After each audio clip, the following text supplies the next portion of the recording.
Close your eyes, just for a moment, and imagine a coastline that the daylight has forgotten.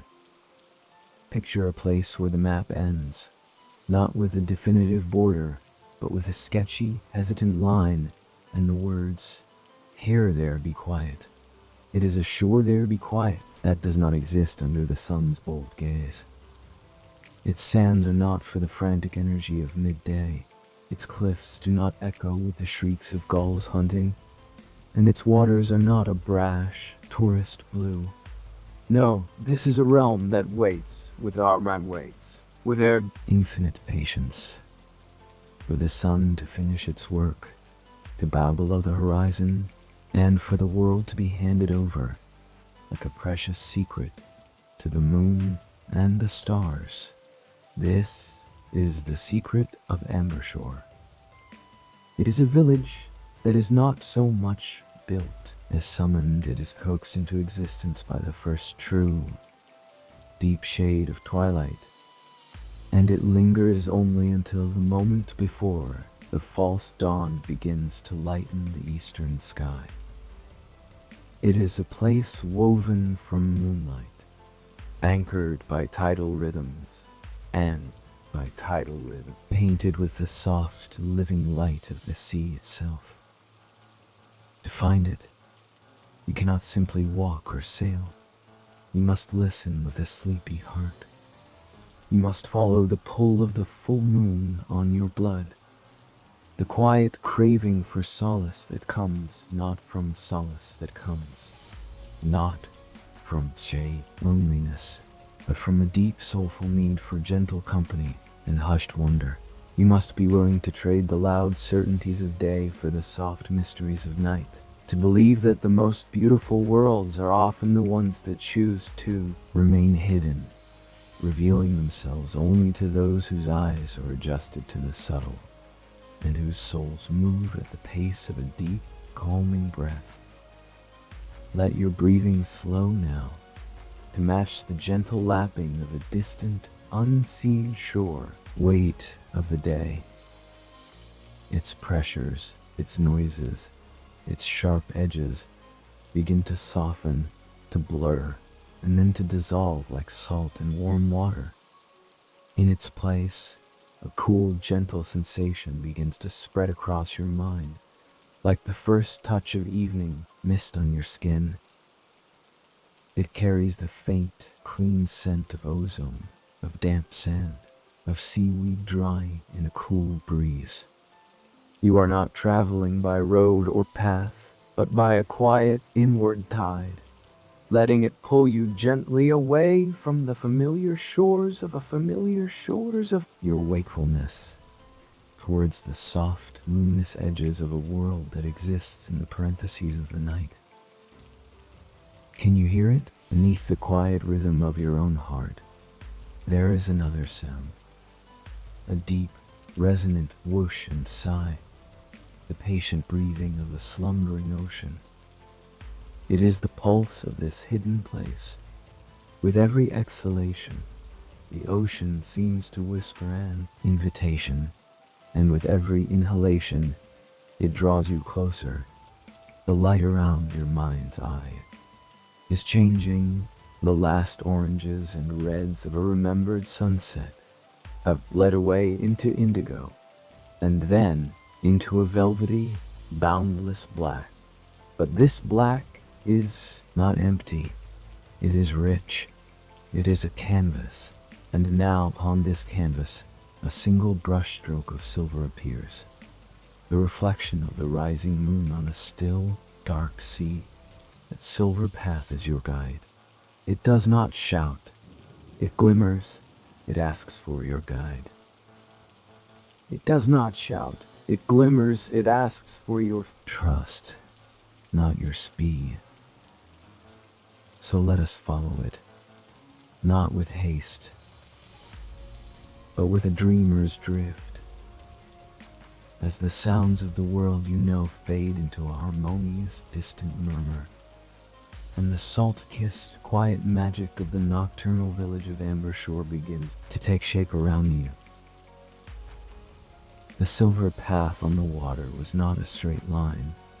but a gently undulating ribbon, wide and welcoming, that led from the open, sleeping ocean towards a deep, curved bay sheltered by two great arms of land, with the sentinel cliffs, dark and brooding masses against the star-strewn sky, their heads crowned with ancient, wind-sculpted pines that stood in silent silhouette.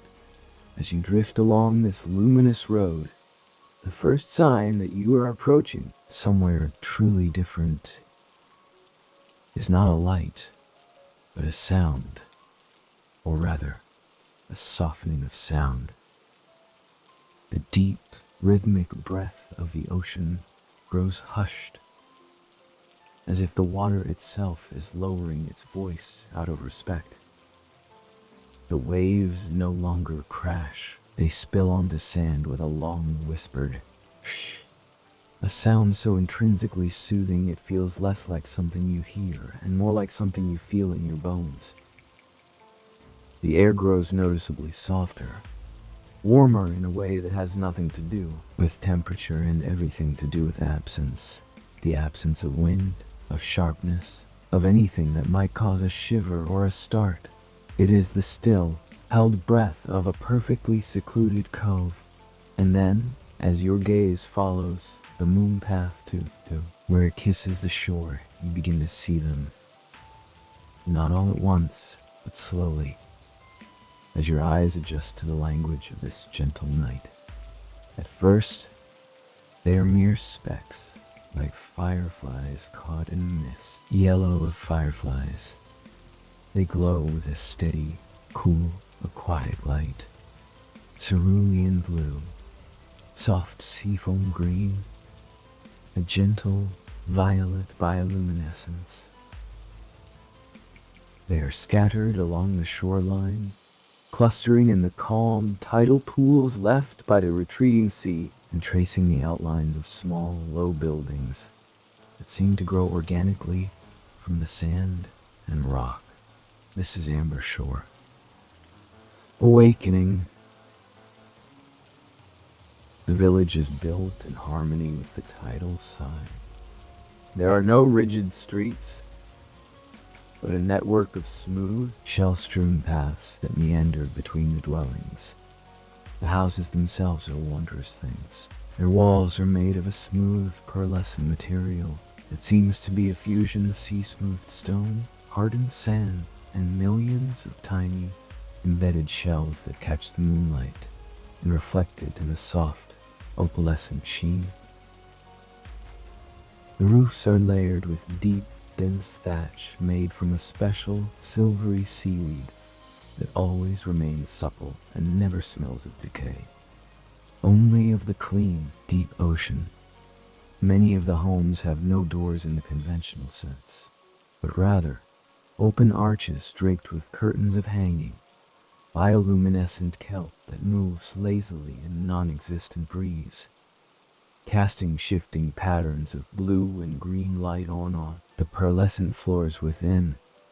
And the people, they are moving now, emerging from their homes with a calm, unhurried grace. They are dressed in simple, flowing garments, the color of the sea at different depths, dusky gray blue, deep emerald, shadowy violet. Their faces are peaceful, etched with lines that speak of smiling at the stars and squinting at beautiful, distant horizons, not of worry or strife. They do not speak loudly, but their voices, when they use them, are like the murmur of water over smooth stones, a sound that blends seamlessly into the environment.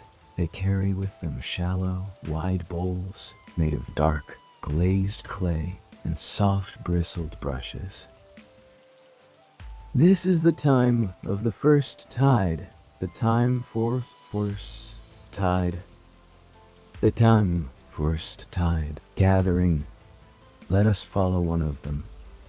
Her name is Maren, though names here are used sparingly, more like a melody hummed to get a gentle attention.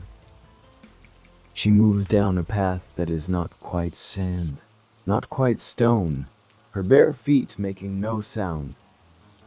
Shocked, she carries her bowl and brush, and a small netted bag slung over her shoulder.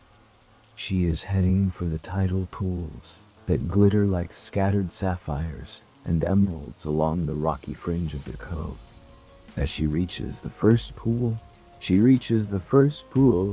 kneels, her movements fluid and slow.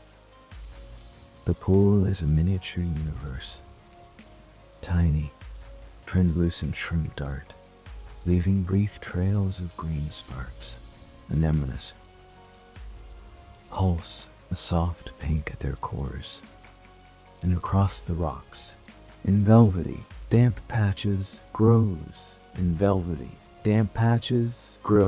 the source of Ambershore's magic. The dreaming algae, it is not one plant, but a symphony of them.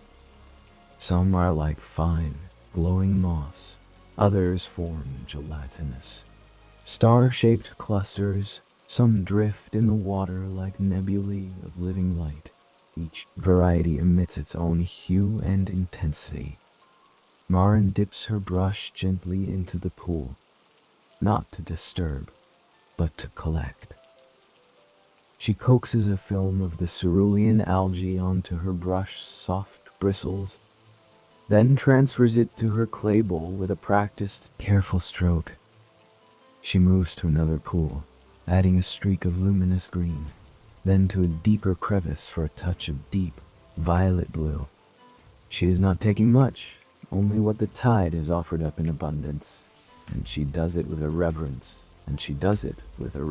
that is clear in every slow, deliberate motion. This is not mere paint. It is the captured light of the sea, the condensed essence of the moonlit water itself.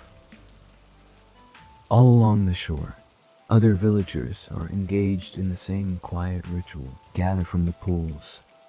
Others, in small, dark boats that are little more than elongated shadows on the water, dip their brushes directly into the sea where the bioluminescent plankton is stirred by their gentle passage, creating brief, swirling galaxies in their wake.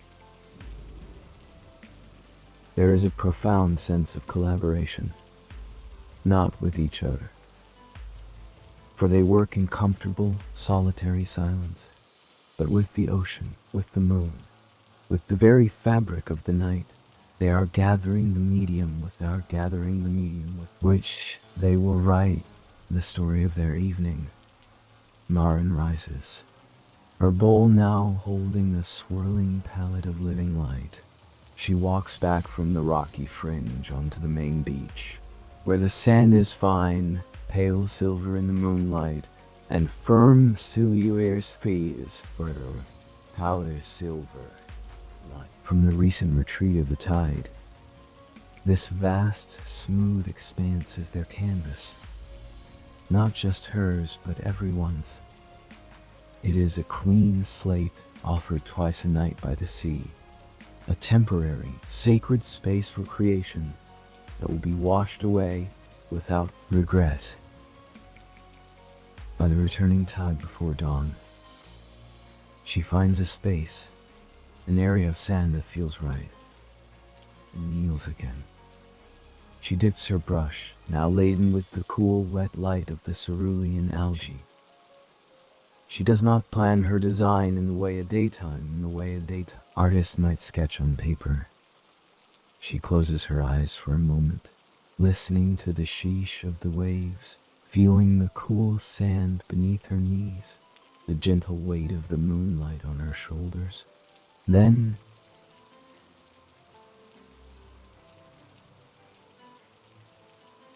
she begins. The first stroke is a long, graceful curve like the neck of a diving swan, flowing across the sand. It glows with a steady, serene blue. From it she branches into delicate, curling tendrils, like the fronds of a underwater fern nearby. An older man with a beard, like frosted seaweed, is painting a complex spiral pattern that seems to mimic the whirl of a galaxy.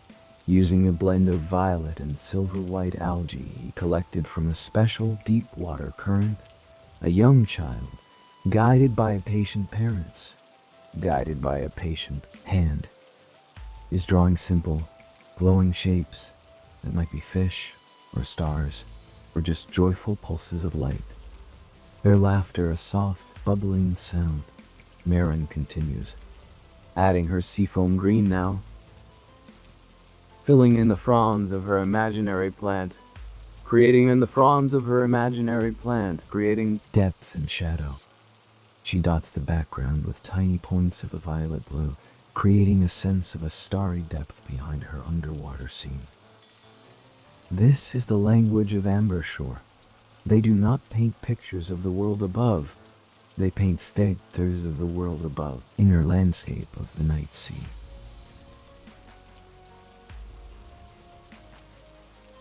They paint the feeling of slow currents, and the memory of a whale's song translated into swirling pattern, the dream of a coral city, the silent journey of a jellyfish pulsing through the black. The vast beach becomes a breathtaking, ephemeral gallery of bioluminescent art. Giant, glowing octopi spread their tentacles across the sand. Schools of spectral fish shimmer in silent unison. Forests of light-tipped kelp sway in unseen currents. Abstract patterns pulse with a slow, rhythmic light, mirroring the heartbeat of the tide. As you wander through this open-air cathedral of light and shadow, the effect is hypnotic. The glow from the sand is not bright. It is soft and suffused, illuminating the faces of the artists from below, casting gentle, moving shadows. The air hums with the quiet, creative energy that is the opposite of frantic.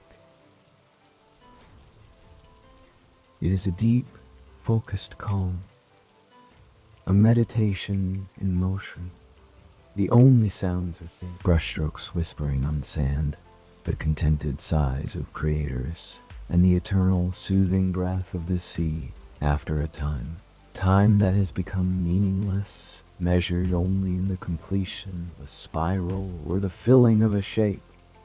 Maren sets her brush down. Her painting is finished, a serene, glowing seascape that seems to breathe with the light of its own making. She does not stand back to admire it with pride, but with a sense of peaceful completion, as one feels after finishing a mere, heartfelt letter. All along the beach, others are finishing their work as well. The painting tide is complete. Now comes the time of reflection, or as they softly call it, the still tide. The villagers move away from their finished works on the sand and gather closer to the water's edge, where the dark waves gently lake at the periphery of their glowing art. They sit on smooth, warm rocks or on soft mats woven from dried marsh grass. They bring out simple, shared sustenance. Cups of warm, herbal tea infused with salty, mineral-rich seaweed that steams in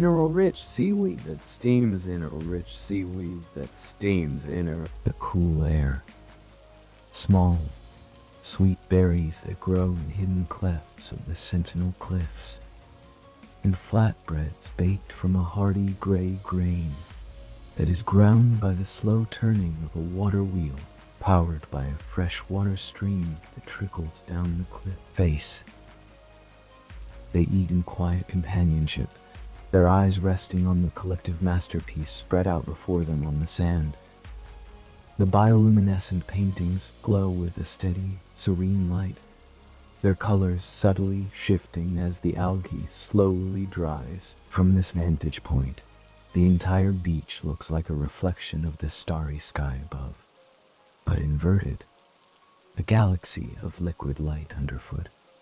Conversations, when they happen, are soft and meandering, The violet from the deep cleft was especially potent tonight, an old woman remarks, her voice like waves receding over pebbles. The current brought a new pattern to my mind.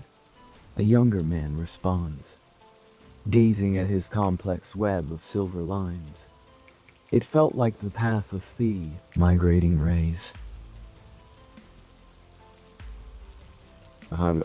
What you're there. They speak of the sea's moods, of the subtle changes in the algae's glow, of the dreams they had during the daylight sleep. They speak in metaphors of water and light. Their language is fluid and deep as the environment that sustains them. Maren sips her tea, its warmth spreading through her. She looks from the glowing beach to the real ocean, a dark, murmuring presence beyond. She sees the silver moon path still shining, now leading back out to the endless deep. She feels the immense, peaceful rhythm of it all. The push and pull of the water, the cycle of the moon, the gathering, the creating, the sharing, the releasing. Here in Ambershore, life is not a straight line rushing towards a destination. It is a circle, a gentle, endless eddy in the stream of time, synchronized with the great, breathing lungs of the sea. As the night deepens, the highest moon begins its slow descent towards the western arm of the Sentinel Cliffs. A subtle change permeates the air. The villagers sense it simultaneously, a deep, internal knowledge passed down through generations who have lived by the tide. The still tide is ending. The returning tide is approaching. There is no sadness in this, only a quiet acknowledgement of the natural order. They gather their bowls, brushes, and cups. They rise from their seats, their movements still languid but with a sense of gentle purpose. They stand at the edge of their glowing gallery, looking once more at the ephemeral beauty they have co-created with the sea. The first tender, foaming wave of the incoming tide slides a little further up the sand than the last. It touches the outermost edge of a painting of a glowing spiral shell. The water, dark and cool, washes over the bioluminescent algae, and something magical happens. The paint does not simply wash away. It activates as the seawater resaturates the algae. It brightens momentarily, flashing with a brilliant, dazzling intensity. A final, glorious farewell.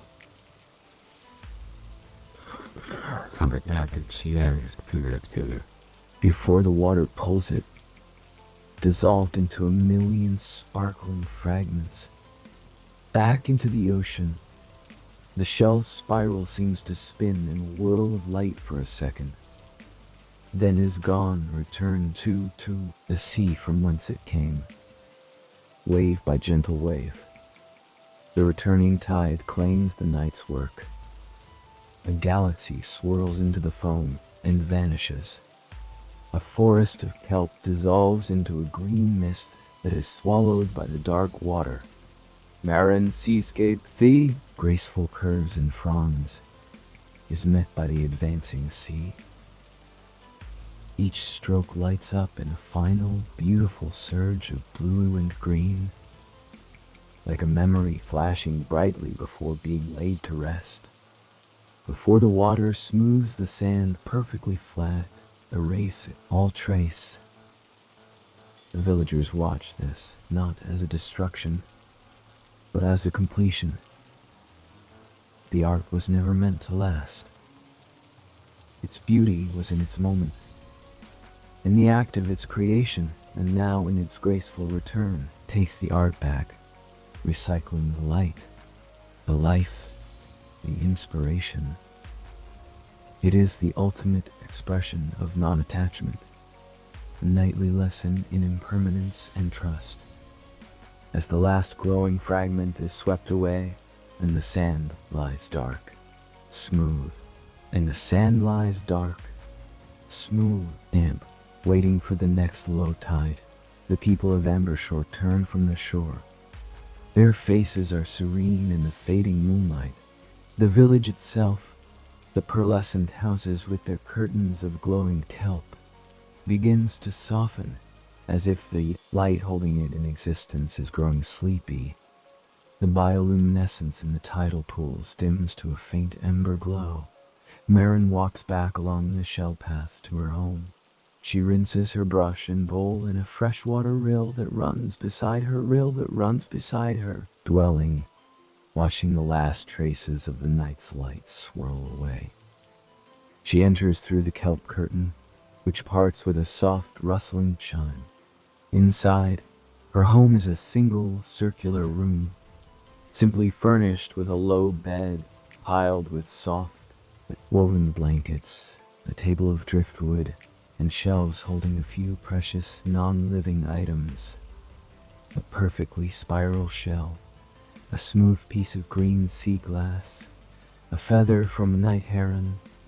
The light inside comes from a single large jar of seawater on the table, in which a permanent colony of the gentlest blue algae pulses with a slow, sleepy rhythm, like a captive piece of the night sea.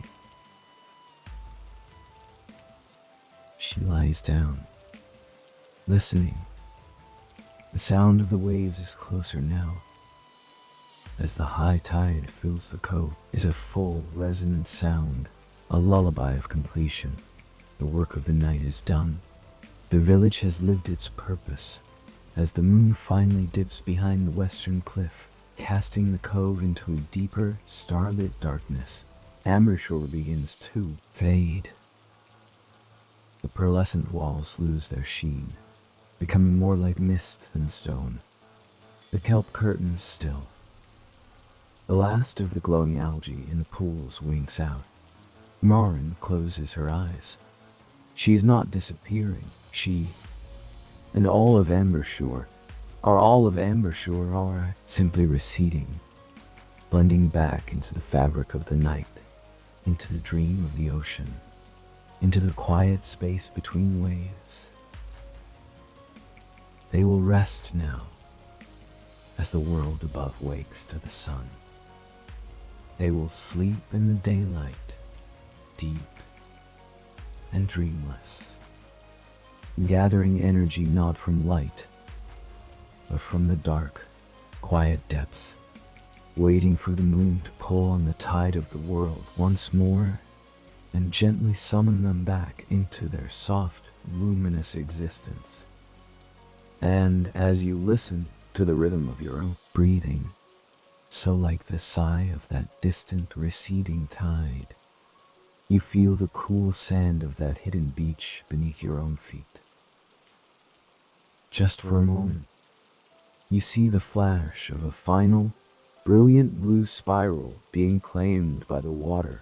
You feel profound peace of a cycle completed, of beauty offered and then released without a whisper of regret. This peace seeps into you, slow and deep as the incoming tide in the cove.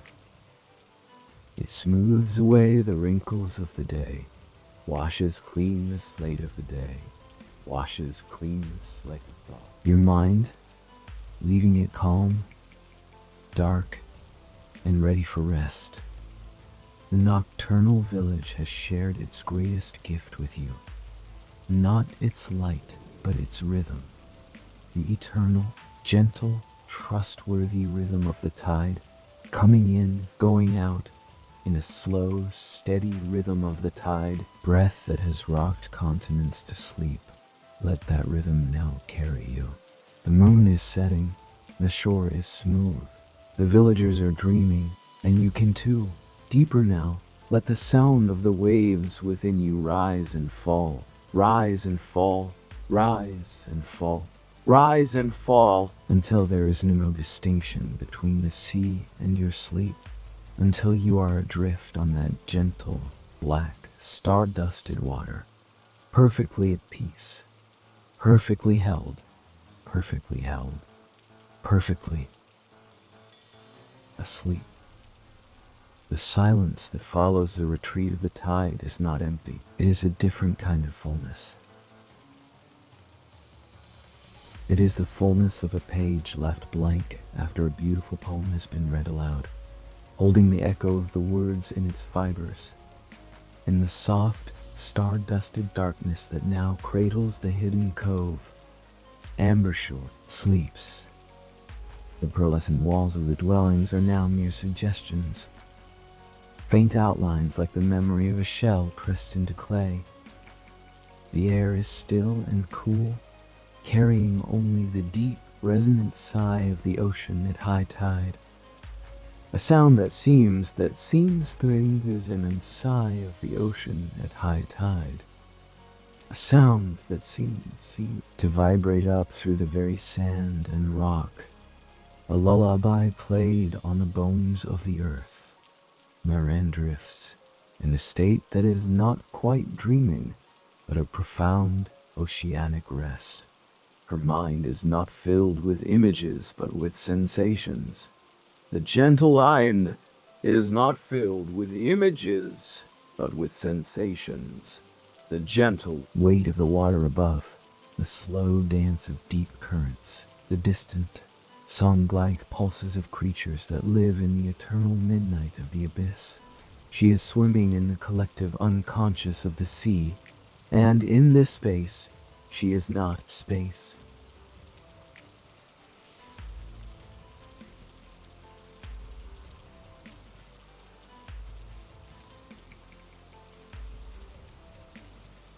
Alone. All of Ambershore rests here, in this shared, liquid dark.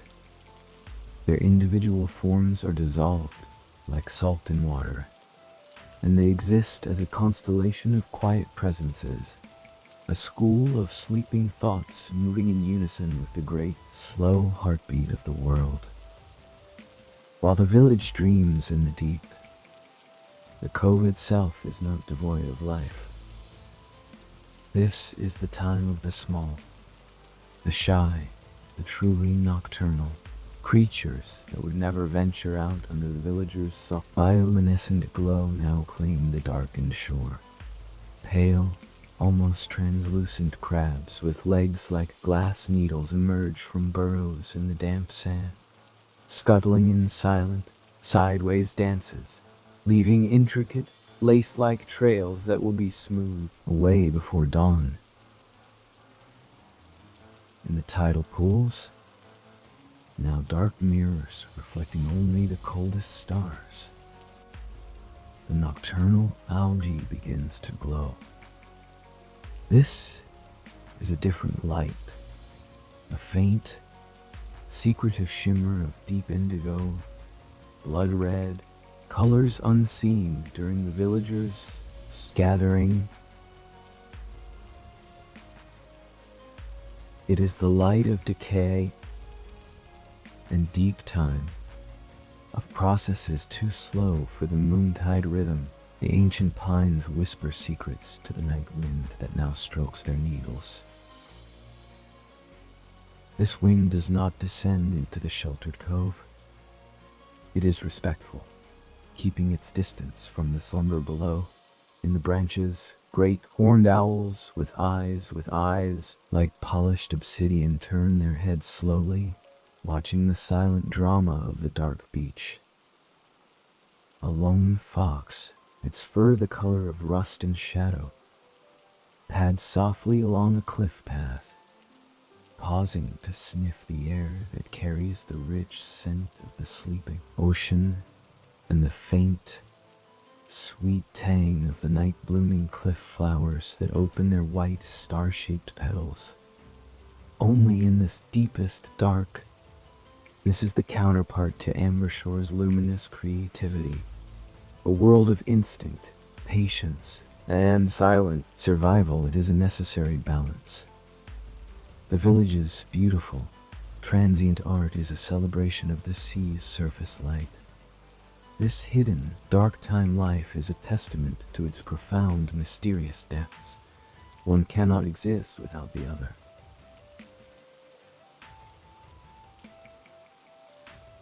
The tide connects them both, and the tide is turning far out at sea, in the realm where the moon's pull is a tangible, physical force. The immense body of water begins to feel the subtle, insistent tug of release. The high tide has held its breath, and now the exhalation begins.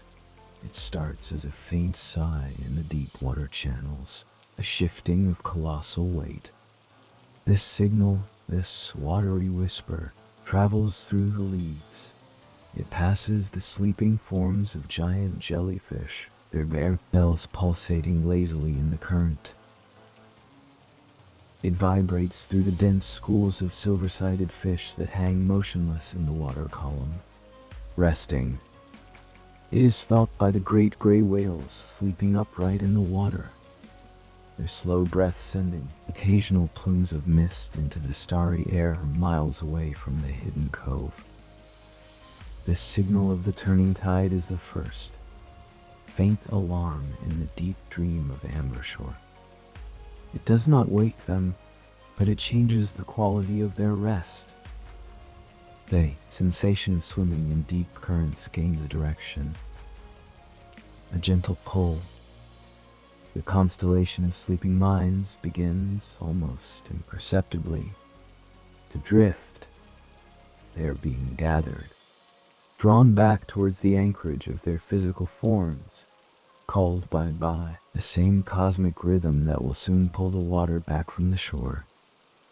In her dwelling, Maren's breathing, which had been as slow and deep as a hibernating creature's, subtly quickens.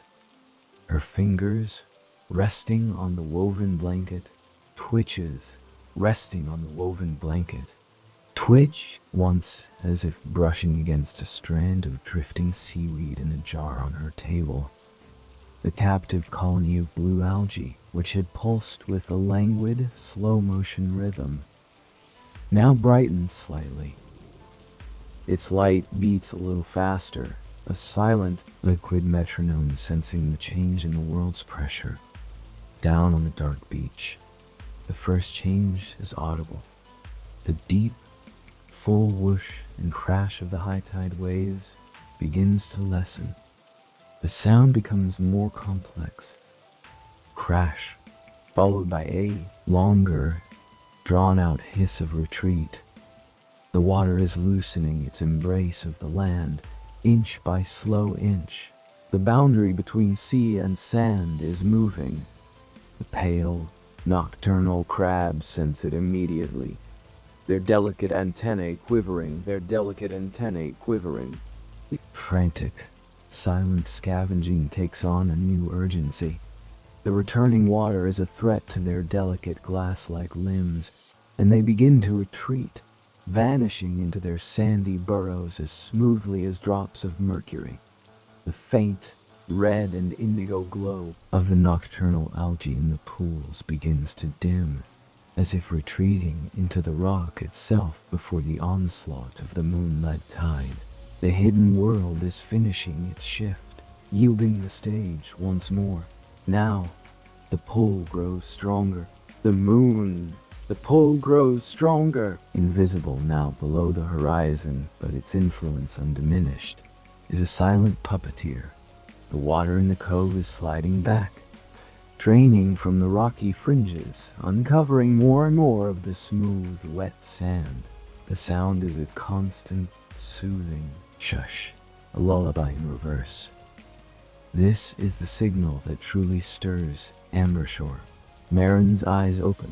They do not snap open, but unfold, slowly, like the petals of a flower that only blooms in this transitional dark.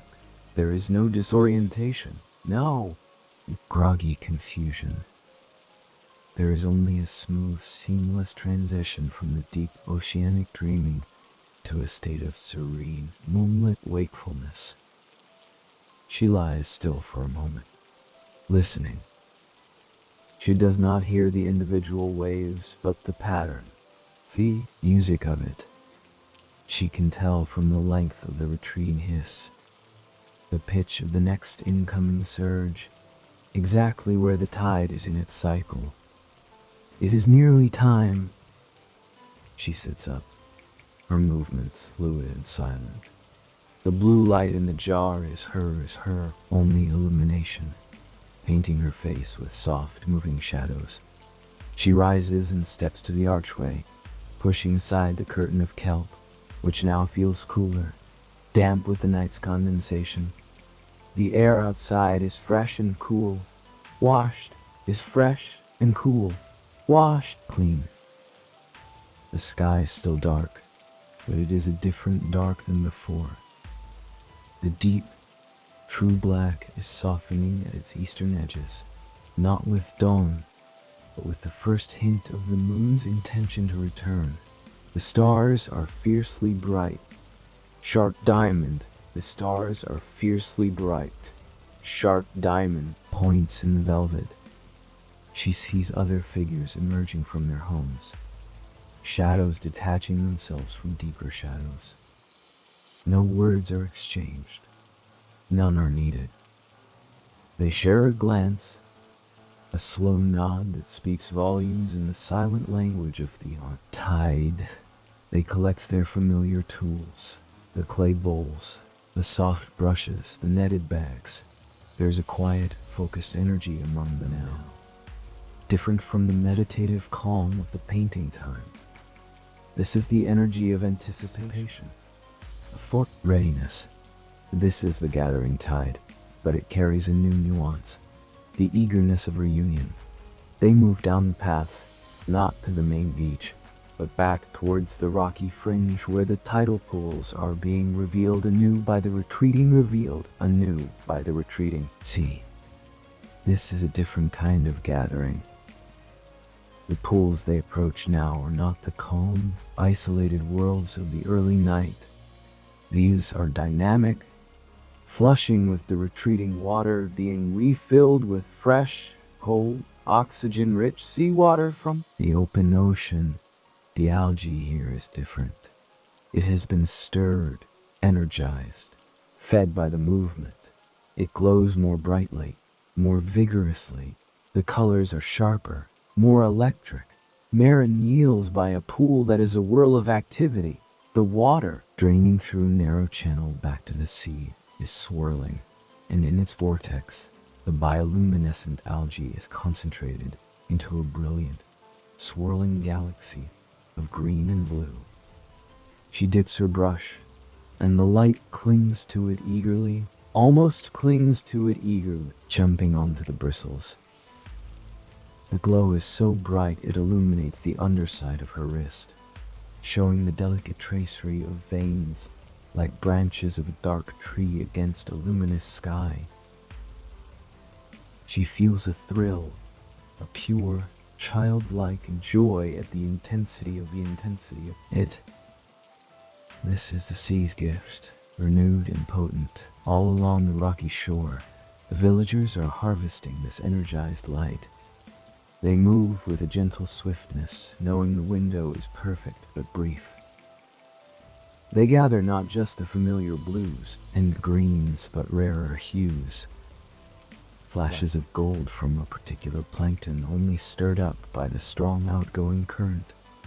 Streaks of a pink so pale it is almost white, like the inside of a dawn cloud. Their bowls become pools of swirling living, light miniature captured auroras.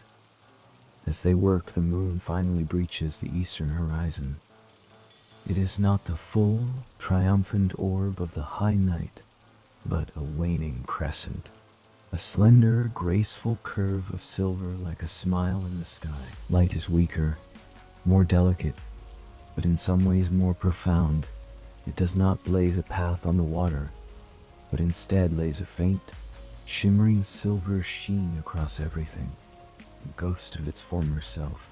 This pale light mingles with the luminescence from the bowls and pools, creating an ethereal duplex glow that has no name in any color palette of the waking world. We are girls full of this supercharged, moon-blessed medium. The villagers now turn to the beach.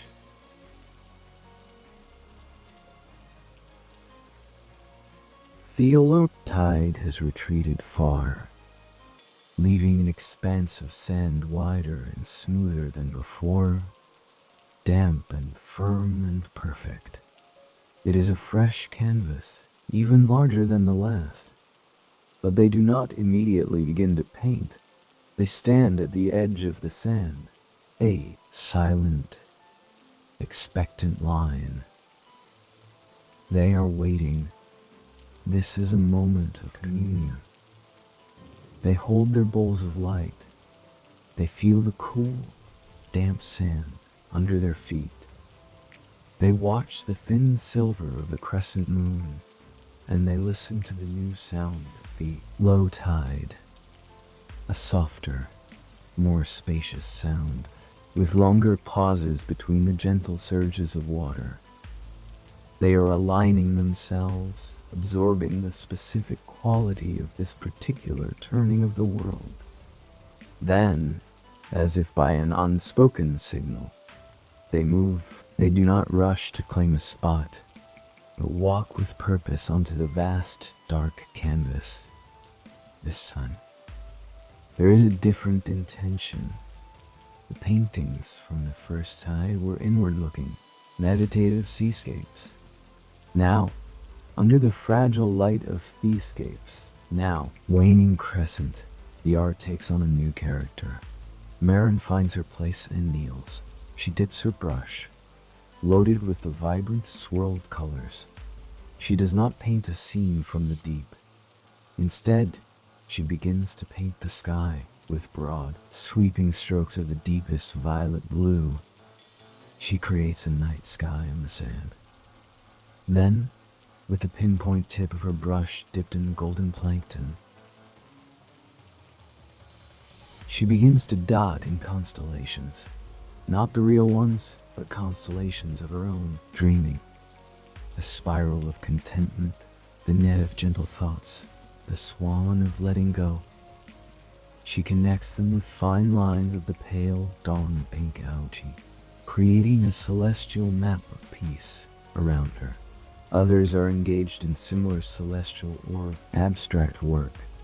One man paints a vast, intricate mandala that seems to pulse with a slow, rhythmic light, its pattern based on the intervals between waves. A group of children collaborate on a giant, smiling face of the moon itself. Its features kind and sleepy. An elder, her hand steady and sure, traces the single, perfect curve of the crescent moon over and over again. In sizes large and small, until the sand round her looks like a shower of silver smiles fallen from the sky. The mood is different. There is a gentle joy, a quiet celebration of the moon's beautiful fading face. The art is brighter, bolder, yet somehow more poignant, knowing that the moon itself is retreating into its own cycle of rest. They are painting a farewell, but a happy one, a see you again soon.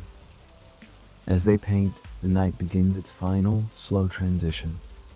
The crescent moon climbs higher, its silver light growing even fainter as the vast, starry black around it begins to soften at the very edge of the world.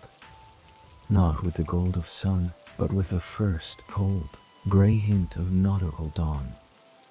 The villagers sense this too. Their painting takes on a renewed focus.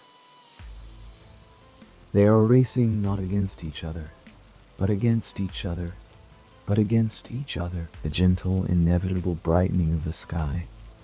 The returning tide is also on its way, summoned anew by the moon, even in its crescent state. The long pauses between waves grow shorter.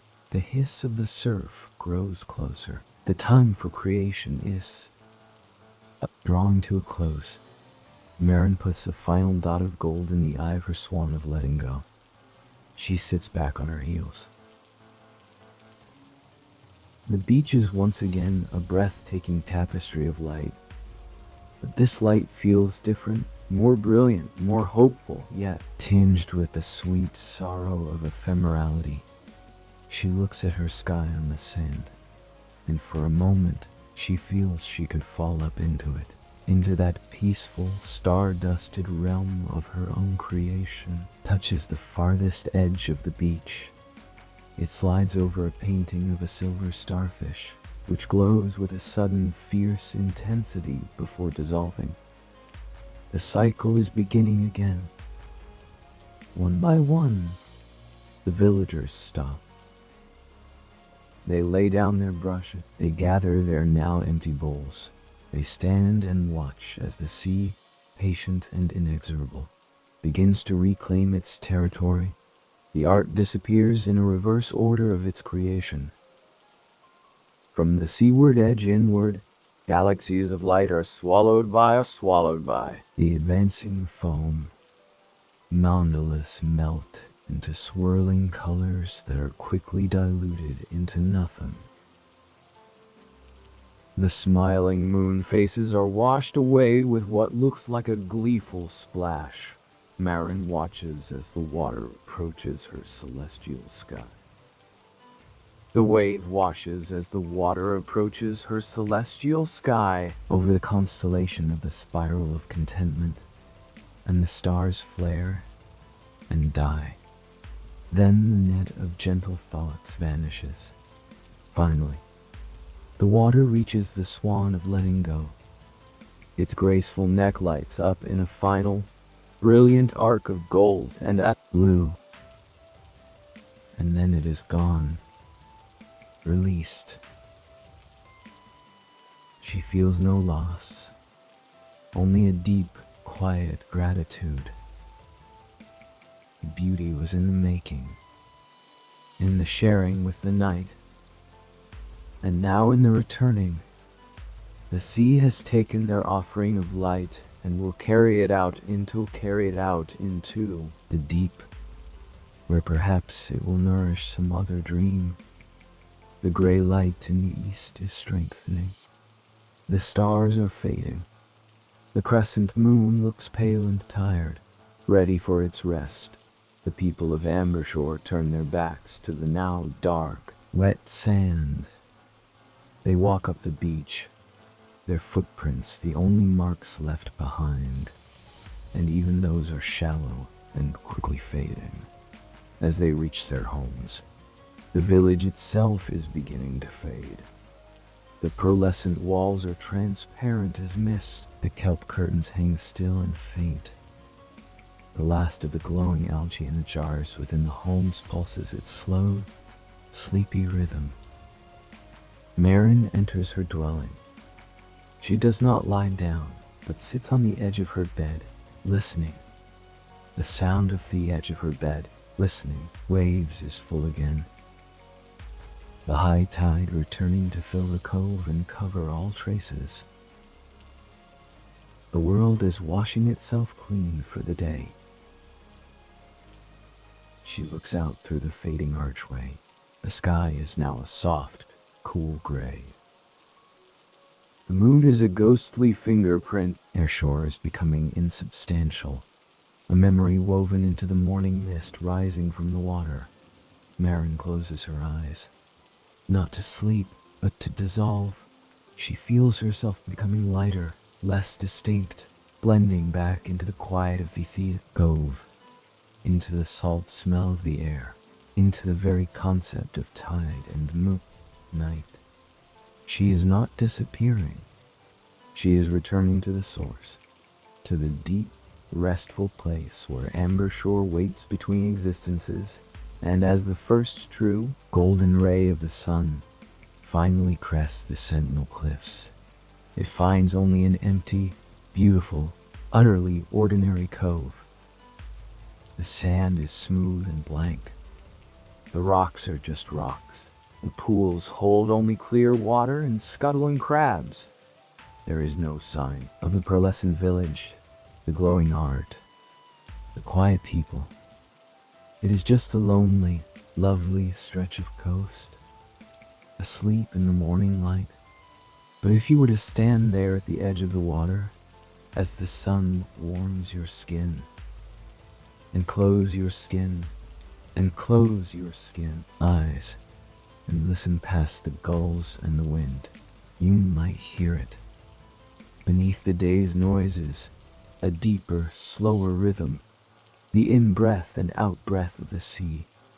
And if you listen with a sleepy heart, you might feel the gentle magnetic pull of the hidden world waiting in the wings of the day, dreaming of the moon, and patiently, peacefully, waiting for the light to fade, so it can once again, ever so softly, paint the night with the living light of the sea. The sun, a bold and blazing sovereign, now holds absolute dominion over the cove. Its light is a declaration, scouring every shadow, defining every pebble, turning the wet sand into a vast, glittering plain of a million tiny suns. The sea is a vibrant, cheerful blue, capped with white horses that gallop shoreward with a crashing gusto, utterly alien to the night's gentle caress. Gulls wheel and shriek, their cries sharp and territorial against the deep, rhythmic drum of the surf. This is the day's reality, robust and undeniable. Ambershore, in its physical, pearlescent form, is not here. It has receded, folded itself into the negative space between the sunbeams, into the silence beneath the gull's cry. It exists now as potential, a deep, collective sigh held within the heart of the ocean itself. But the essence of Ambershore, its rhythm, does not vanish. It transmutes, it flows into the very elements of the place, sleeping within the elements of the place, sleeping within the diurnal world, stream that trickles down the cliff face to turn the silent water wheel, does so with a perpetual, gentle murmur. If you followed it up past the sun-bleached grasses and the heat-buzzing insects, you would find its source. A spring deep in a mossy grotto within the sentinel cliffs. The water here is preternaturally cold and clear, and it seeps from the rock not in a gush, but in a slow, steady weeping that has continued for millennia. This water has filtered through miles of ancient stone, and in its journey, it has absorbed minerals, traces of starlight caught in crystalline structures, and the profound, patient silence of the earth.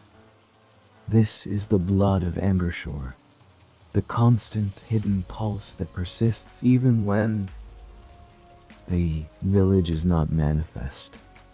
It feeds the roots of the silvery seaweed that thatches the roofs, keeps the secret night-blooming cliff flowers alive, and fills the villagers' drinking cups with the water that tastes of cool stone and eternity. And then there are the shells. Scattered across the day-bright beach are thousands of them, tossed and tumbled by the vigorous day tide. To a casual sunbather, they are mere souvenirs.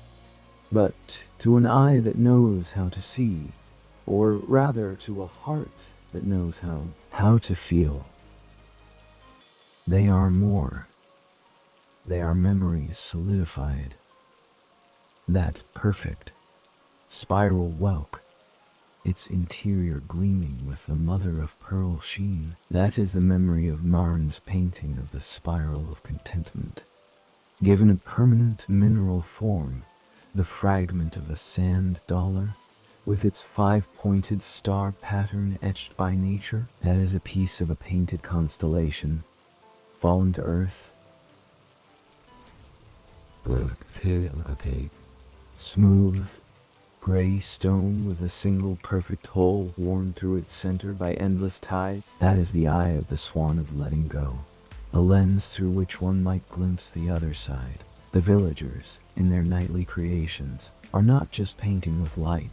They are impressing their dreams upon the subtle fabric of the place, and the cove, in its own slow geological time, answers back, offering up these tangible, sun-bleached echoes of the night's art.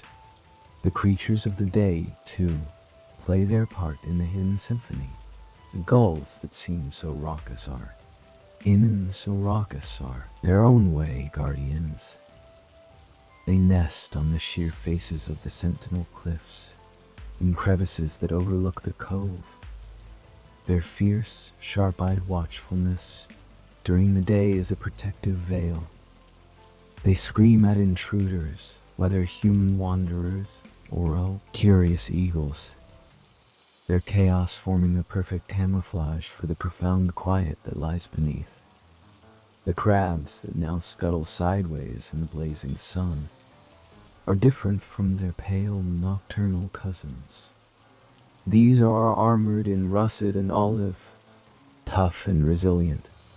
They are the day shift custodians, aerating the sand, cleaning the detritus, maintaining the canvas in readiness for the night's artist, and all the while, the great, sleeping presence of the villagers themselves rests within the deep water just beyond the cove's mouth. They do not exist as human forms lounging on the seabed. They have dissolved further, becoming one with the marine consciousness. Maren is a thought current that stirs the seagrass in sun-dappled shallows beyond the headland. The elder who painted the crescent moons is the subtle pressure change that warns the fish of a coming gentle storm.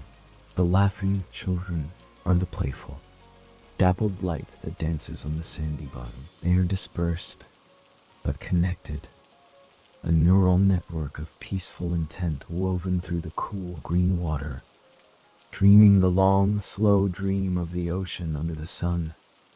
This dream is not empty. It is a dream of gathering, just as the sun draws rain, moisture from the sea to form clouds. The sleeping consciousness of Ambershore draws intangible sustenance from the day. It gathers the warmth of the sun, not as heat, but as energy, a stored, golden patience. It gathers the songs of the birds, translating their sharp cries into the deeper, more resonant patterns of whale song. It gathers the prayers of the land, the silent yearning of the rooted trees for water, the contentment of the warmed rock, and stores them as potential, stories to be painted later. The day is not an enemy to be endured, but a different kind of garden from which to harvest invisible, vital crops as the sun begins its long, sloping descent towards the western cliff tops. The quality of the light in the cove undergoes a profound change. The bold yellow glare softens to a rich honeyed gold. Shadows, which had been sharp and short at noon, now stretch long and languid across the sand, purple and deep blue. The heat of the day begins to lift, replaced by a cool, sighing breath that seems to rise from the sea itself. This is the first, faint signal. The diurnal world is beginning to yawn and stretch, preparing to hand over the watch. The change is felt by everything. The gulls' cries become less frequent, more spaced out. They begin to gather in flocks on the offshore rocks, settling in for the night, their white bodies becoming still specks against the darkening water. The sun-baked crabs retreat into the cooler, damp sand higher up the beach. The wind, which had been a brisk, steady force, drops to a whisper then falls completely still, as if the world is holding its breath in anticipation. In the spring-fed grotto, the weeping water seems to quicken its pace. Just slightly, the droplets fall with a more musical plink into the pool below. In the deep submarine dream, the dispersed consciousness of Ambershore begins to feel a gentle, gathering tug. It is faint at first, like the first distant note of a melody remembered from childhood. It is the moon.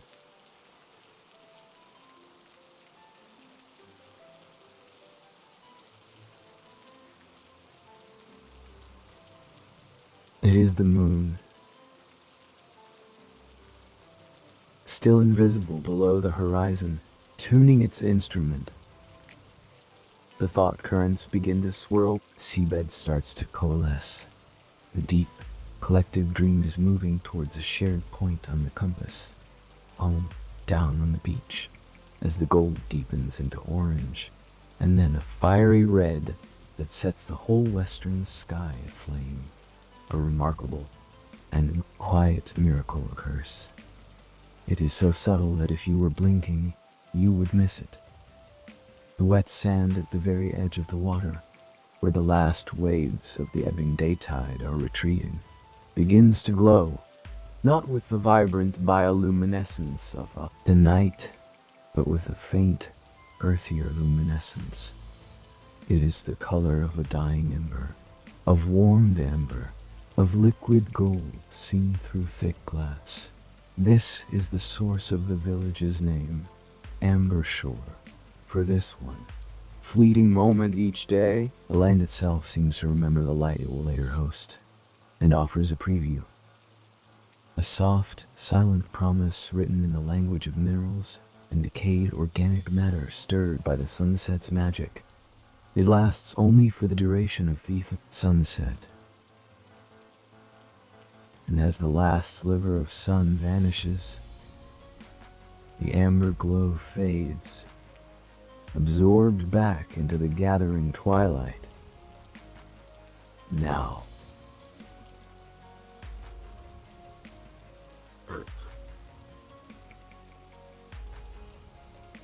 indigo rises now, like a slow twilight prick into existence. The air is cool, clean, and utterly still. The silence is absolute, deeper than any silence of the deep night, because it is a silence of transition, of a world poised on a threshold, and then a single, soft plink. It comes from the direction of the spring, then another, and another. The sound is picked up and echoed by the first droplets of condensation forming on the cool, pearlescent walls of the dwellings that are now beginning to remember their shape. It is not that they build themselves from nothing. It is that they condense out of the moist evening air, like frost forming on a window pane. But in reverse, the outlines appear first. The curve of a wall, the slope of a roof, faint and shimmering like a heat haze. Or at no lack, fly out not free. Dang substance, becoming translucent, then semi-opaque, and finally solid seeming, though they still have that otherworldly moon milk. The kelp curtains that hang in the archways begin to stir, not from wind, but from an inner vitality. Their grayish silver leaves absorb the last ambient light of the vanished sun and begin to emit their own soft, internal gleam, a pale greenish white like the ghost of a wave, one by one like eyes opening from a long and restorative sleep. The jar lights inside the homes brighten.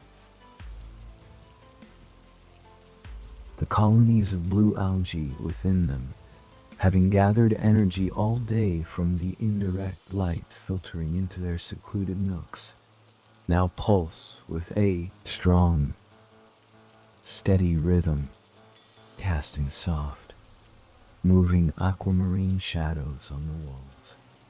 The gathering tug from the moon is a tangible chord now.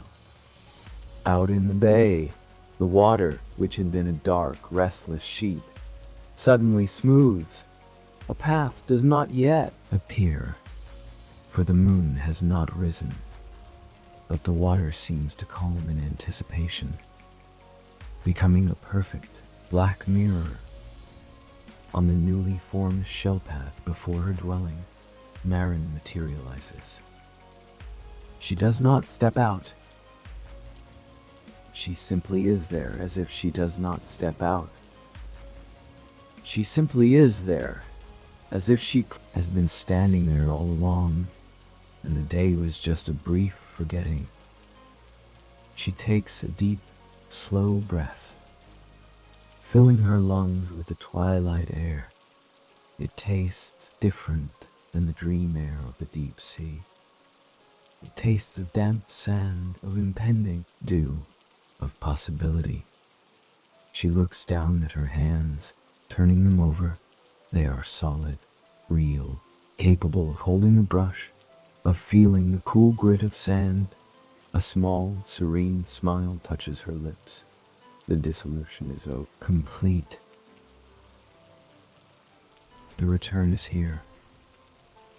Others appear on their paths. They do not greet each other with words or even nods this time. They simply look, meeting each other's eyes, and in that shared glance is an entire conversation. You are here. I am here. The moon is coming. The tide is turning. The canvas is ready. It is an acknowledgement of a shared existence, reaffirmed. They do not yet go for their bowls and brushes. This moment, the silent co-creation of the village itself and the reassembly of their community, is its own sacred ritual. They stand in the soft, burgeoning glow of their homes and their own revived spirits, listening. They are listening for the first, almost inaudible sigh of the tide as it reaches its furthest ebb and hesitates, poised to flood back in. They are listening for the first silver edge of the moon to cut the horizon, and then they hear it. A new sound enters the silence, a deep, resonant, watery click, like a great lock being watery clicked, like a great lock being turned. It is the sound of the tidal equilibrium shifting. It is followed by a long, soft, rushing sigh, as the ocean, after its long exhalation, finally begins to draw breath.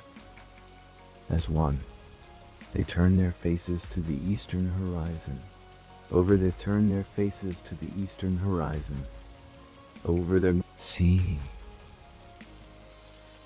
And there, as if in answer to their collective silent gaze, the moon begins to rise. It is a waxing gibbous tonight. A plump, luminous pearl of light, not quite full but brimming with potential. The crescent, nor the bold command of the full. It is a generous, gentle, buttery light. It spills over the horizon and instantly lays a wide, shimmering, molten silver path across the now still black water. A path so bright and tangible, path so bright and tangible, looks as though one could step onto it and walk all the way to the moon itself. The villagers let out a breath they did not know they were holding. A soft, collective sigh of homecoming. The moon has called. The tide has turned. Ambershore is fully present, awake, and alive. Maren finally moves, turning towards her dwelling to collect her tools. The night's work is about to begin, but there is no hurry. The tide is incoming. The moon is climbing. The canvas of sand is vast, smooth, and waiting. They have all the time in the world, which is to say, they have exactly as much time as the moon and the sea choose to give them. And that is always perfectly enough. With the moon's ascent, the village transitions. The village transition from a state of peaceful anticipation to one of quiet, purposeful awakening. The return to form is complete, but the ritual of the night demands its own cadence.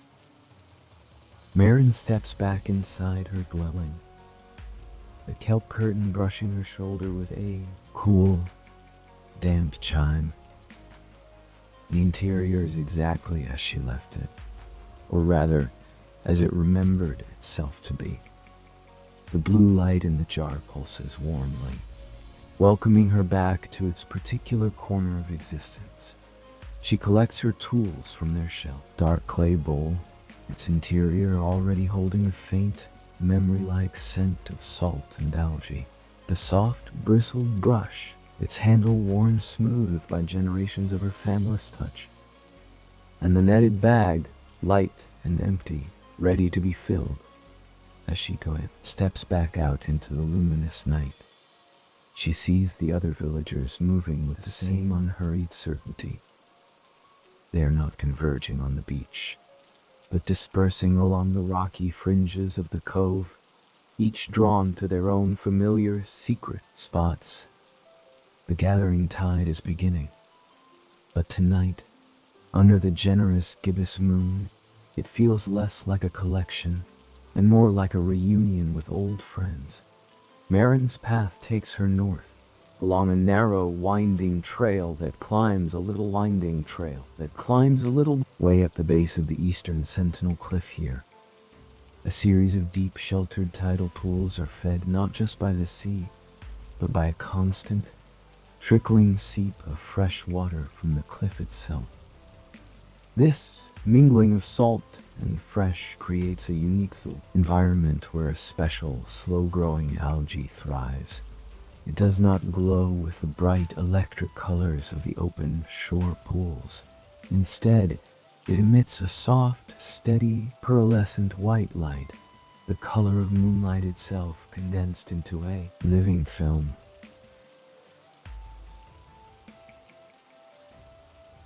Here.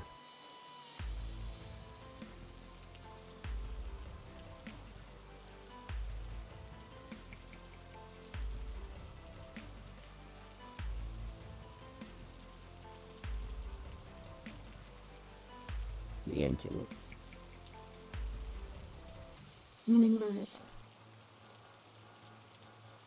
Lays it with reverence in her bowl. This is her special ingredient, her moon paint, reserved for the highlights and the most sacred parts of her nightly work. With the moon algae secure, she descends back to the main rocky shore. The activity here's a study in silent efficiency. Villagers kneel or stand waist-deep in the calm, moonlit water of the larger pools. Their brushes moving through the water, collecting the familiar blues and greens that spark and swirl around their movements. The light from their gathering bowls casts upward onto their focused faces, making them look like sculptors of living radiance. There is a gentle, splashing rhythm to their work, a watery percussion that blends with the sigh of surf. Maren joins them, filling the rest of her bowl with the vibrant common light, the cerulean of the open water, the emerald of the shallow weed beds. Her bowl becomes a miniature cosmos, a swirl of deep blues and greens anchored by or tranquil, pearly moon patch at its center. As she works, she notices a young girl, perhaps on her first independent gathering, struggling to coax a particularly stubborn patch of violet algae from a crevice. Maren doesn't speak or take over. She simply kneels beside her, demonstrates a different angle with her own brush, a softer touch. The girl watches, then mimics, and her face lights up with triumph as the violet glimmer comes free. A shared smile, a silent passing of knowledge, and then both return to their own tasks. This is how the village perpetuates itself, not with lectures, but with shared motion, with patience offered in the quiet language of the tide. When their bowls are full to brimming with tide, captured night, they make their way back to the beach. The vast expanse of sand, still damp from the retreating tide, is a perfect dark slate under the moon. But tonight,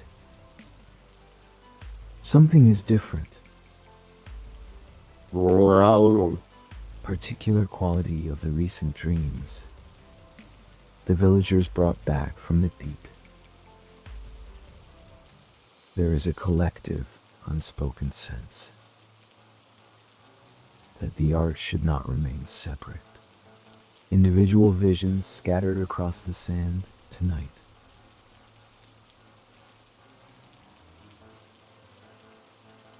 The canvas calls for unity. An elder, a man named Corwin, whose beard was like a waterfall of silver moss, stands at the border where rock met sand.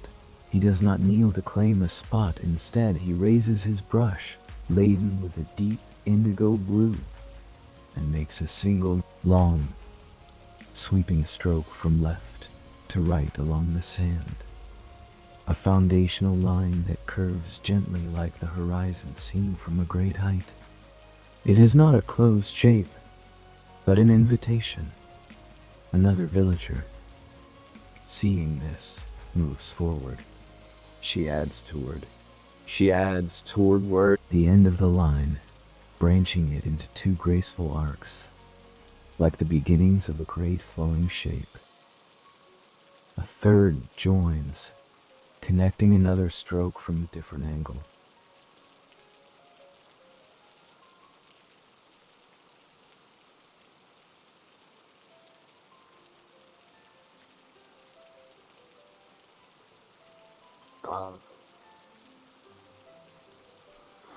To an emergent pattern, like cells collaborating to form an organ, or birds flocking in intuitive unison.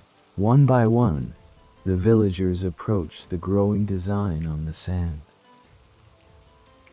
They add not isolated pictures, but connective tissue of light.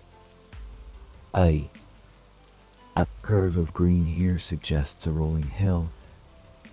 Another artist picks up the suggestion and extends it, adding dots of gold for imagined flowers on its slope. A pool of violet becomes a deep lake, and others add streams of silver flowing into it. Maren watches the collective vision grow, her heart swelling with a quiet awe. She sees where she is needed. Near the center of the emerging masterpiece, a great glowing tree is taking form. Its trunk, a braid of amber and brown light.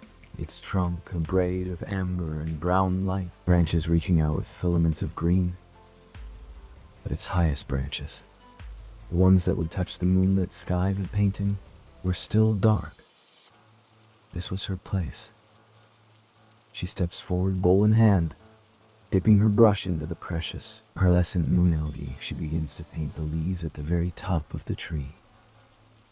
Each stroke is a point of soft, radiant white, a cluster of moon blossoms. She paints them not as solid shapes, but as shimmering suggestions,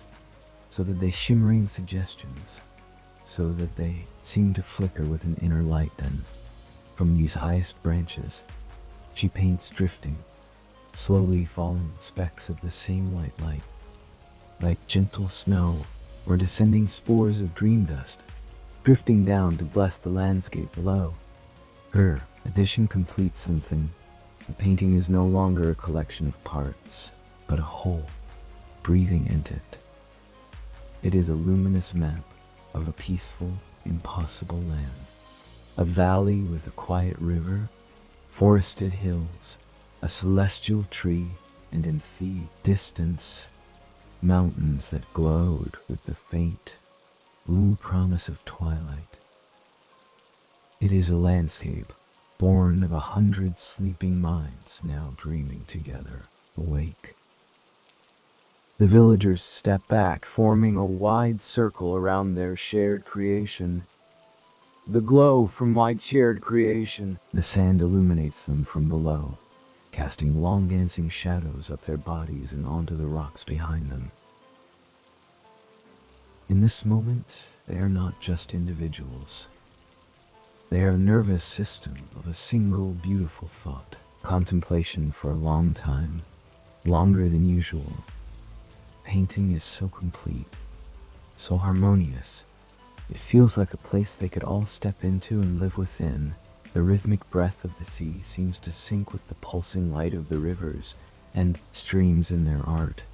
The moon above looks down, and its reflection in the wet parts of the sand seems to merge with the painted moon dust Maren had sprinkled from the tree.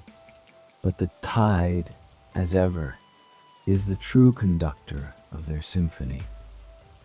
The period of high tide stillness passes, the moon continues its arc, and the immense watery body in the cove feels the subtle shift. The first investigative wave of the ebbing tide slides up the beach. It does not reach the painting, not yet, but its sound is closer. A reminder, the spell of pure creation breaks, but gently, like a bubble, surfacing without popping. The villagers slowly turn from their shared masterpiece. There is no need for the still tide feast on the rocks tonight. The act of creation was the feast. Instead, they gather at the very edge of the water, where the dark waves lipped at the sand. They sit close together, shoulder to shoulder, not looking at the ocean, but back at their glowing land. They are in its first and only audience, and they watch over it like benevolent spirits. Conversation, when it comes, is even softer than usual, almost woven into the sound of the sea. The river's bend came from my dream of the underground spring. A woman murmurs, the shape of the mountains. I saw them in the mist this morning, just before waking, says another. Corwin, the elder who began the first line, simply nods, his eyes tracing the contours of the hills. It is the inside of Theal's cove, he says, his voice like stones gently rubbed together by water. The spirit of the place made visible. Maren says nothing. She watches her moon dust drifting down the painted sky and feels a deep personal contentment. Her private, precious gather had become the crown of their shared vision then. The returning tide finally makes its claim. The advancing water touches the outermost edge of their painted world.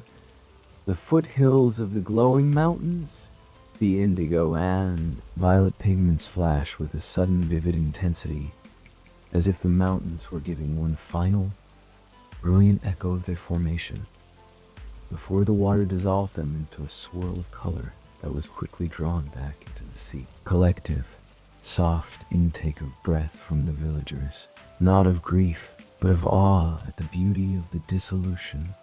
Wave by patient wave, the sea reclaims the canvas. Forests are washed into shimmering green mist. The celestial tree, from its celestial tree, are washed into shimmering green mist. Roots upward, glows fiercely as the water takes it. The amber trunk, the green branches, and finally, Maren's moon blossoms at the very top, which sparkle like a cascade of diamonds for one glorious second, before vanishing. The central river seems to flow directly into the real ocean. its silhouette merging seamlessly with the moon path on the water. Last to go is the original horizon line Corwin had painted, which held fast until the very end, a final testament to the founding intention. Before it too was smoothed into nothingness. The beach is dark again, just damp sand under the moon. But the feeling in the air is different. It is charged with a profound, shared fulfillment. The villagers rise, their movements languid and saturated with peace. They do not hurry. They walk slowly back up the beach, their paths converging and diverging like the tributaries of a slow river. As Maren reaches her dwelling, she pauses under the archway. She looks back at once. The moon path on the water is still brilliant, a highway of silver leading out into the infinite. The painting is gone, but its essence feels imprinted on the night, on the salt air, on the memory of the water itself.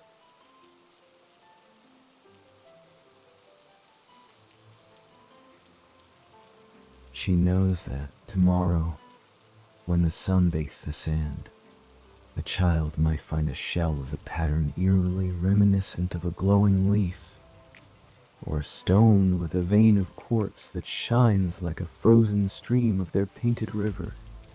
Inside, she places her bowl and amber brush on their shelf. The moon algae in her bowl has all been used, but a faint, pearly sheen still clings to the clay. She does not wash it away, she leaves it as a reminder. The light in the jar pulses steadily, slower now, mirroring her own calming heartbeat. She lies down, but sleep in the way the waking world understands it does not come. The deep oceanic trance of the day is not yet calling. This is a transitional state, a gentle floating. She is too full of the night unity to dissolve completely. She replays the silent collaboration in her mind. The first line, the branching arcs, the collective construction of a dreamscape. She feels the ghost of the moon dust on her fingertips. This, she realizes, is the true heart of Ambershore. Not the gathering, not the painting, not even the returning. It is the unspoken connection, the way 100 individual breaths become the wind, 100 individual rhythms become the tide. As she drifts in this pleasant, mindful limbo, she becomes aware of a new sensation. It is a faint, musical vibration, not heard with the ears, but felt in the sternum, in the roots of the teeth. It is deep, resonant, and complex. A chord played on the hull of the world. It is the song of the whales. They are passing far offshore, on their ancient migratory highway. Their songs, those long, haunting, echoing melodies, travel for miles through the water. In the deep dream of the day, the villagers have been part of that song now. In their physical forms, they are its audience. The sound vibrates through the rock of the cove, up through the foundations of the homes, into the very bodies of the people. It is a sound of immense distance, profound intelligence, and a melancholy so deep it circles back into joy.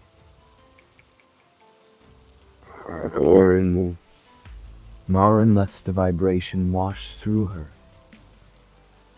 It feels like a benediction from the vast, living world beyond their sheltered bay. An acknowledgement from the great, gentle giants of the deep. It is the final note of the night symphony.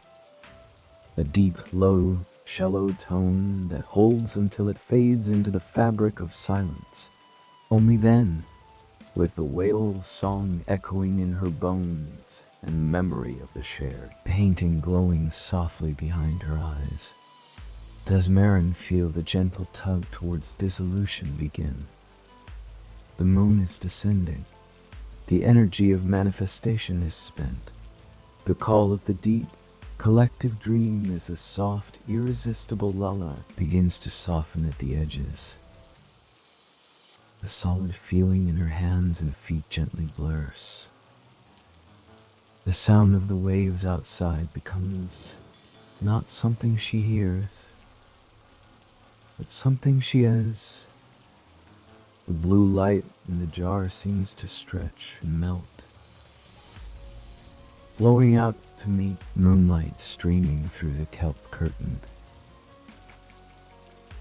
She is not falling asleep. She is expanding.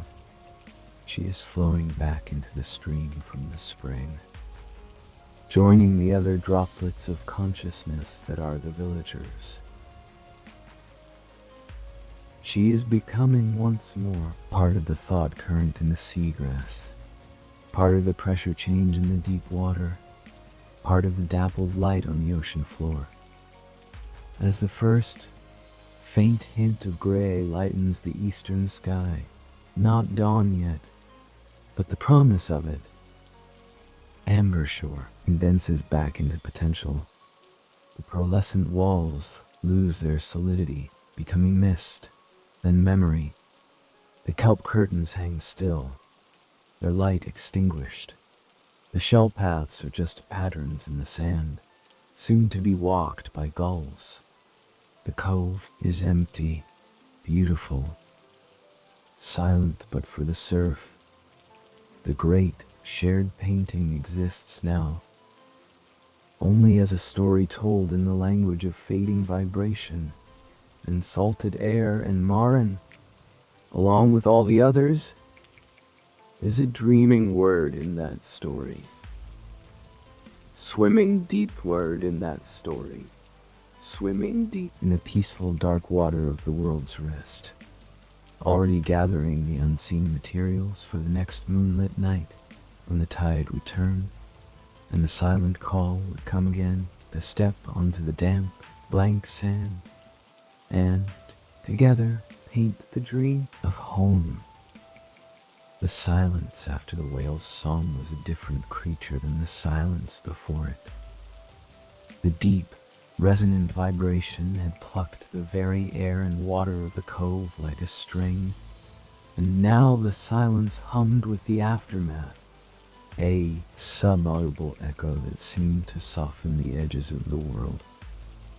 For Maren, in that state of gentle expansion, the song was a pathway, as her conscious awareness dissolved from the focused point of Maren in her bed to the diffuse concept of Maren in her bed. Maren in the sea. The whale song became a current she could follow. It was a highway of sound in the black water, and her essence, along with the essences of all the villagers, flowed into it, not as listeners, but as fellow travelers with the deep drift, the most mysterious part of their cycle. It was not the blank, restorative sleep of the sunlit hours. This was an active, participatory dreaming that occurred in the hinge moment between the moon's rule and the sun's claim, guided by the passing poet's lament joy. The collective consciousness of Ambershore journeyed. They did not see with eyes, but with a sonar-like perception of emotion and memory. The whale song was a tapestry of stories, of a 1,000-mile journey following the cold, nutrient-rich currents, of the birth of a calf in the dappled blue of a tropical lagoon, of the crushing, beautiful pressure of a mile-deep dive, of the mournful loss of an elder whose great body now sustained a reef of dazzling color. The villagers flowed through these stories, not as intruders, but as compassionate witnesses. They felt the immense, slow ache of migratory distance, the fierce, bubbling joy of the pode's social bonds, the profound peace of hanging motionless in the sun-pierced surface layer, breathing the vast sky in this state. Maren was not herself, and yet she was more herself than ever. She was the memory of the moon algae's cool touch. She was the feeling of the brushstroke, the feeling of the brushstroke began the celestial tree. She was the shared glance with the young gatherer. These personal memories became threads she could offer to the vast, communal dream, weaving them into the wider narrative of the ocean's life. Her memory of life being the echo of bioluminescent fish sparking in the whale's path. Her memory of collaboration became a reflection of the pod's synchronized swimming.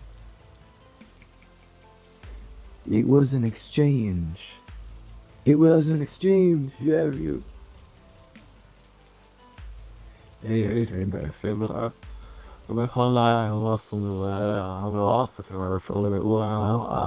Perfect epics of a moonlit shore. The whale song gradually faded, the pod moving on to other depths, other songs, but the journey of Ambershore's dreamers continued, untethered from that specific guide. They drifted on the broader currents of a floral, the ocean's own psyche. They became the slow, patient growth of a coral polyp, adding its minuscule limestone cup to a city centuries in the making.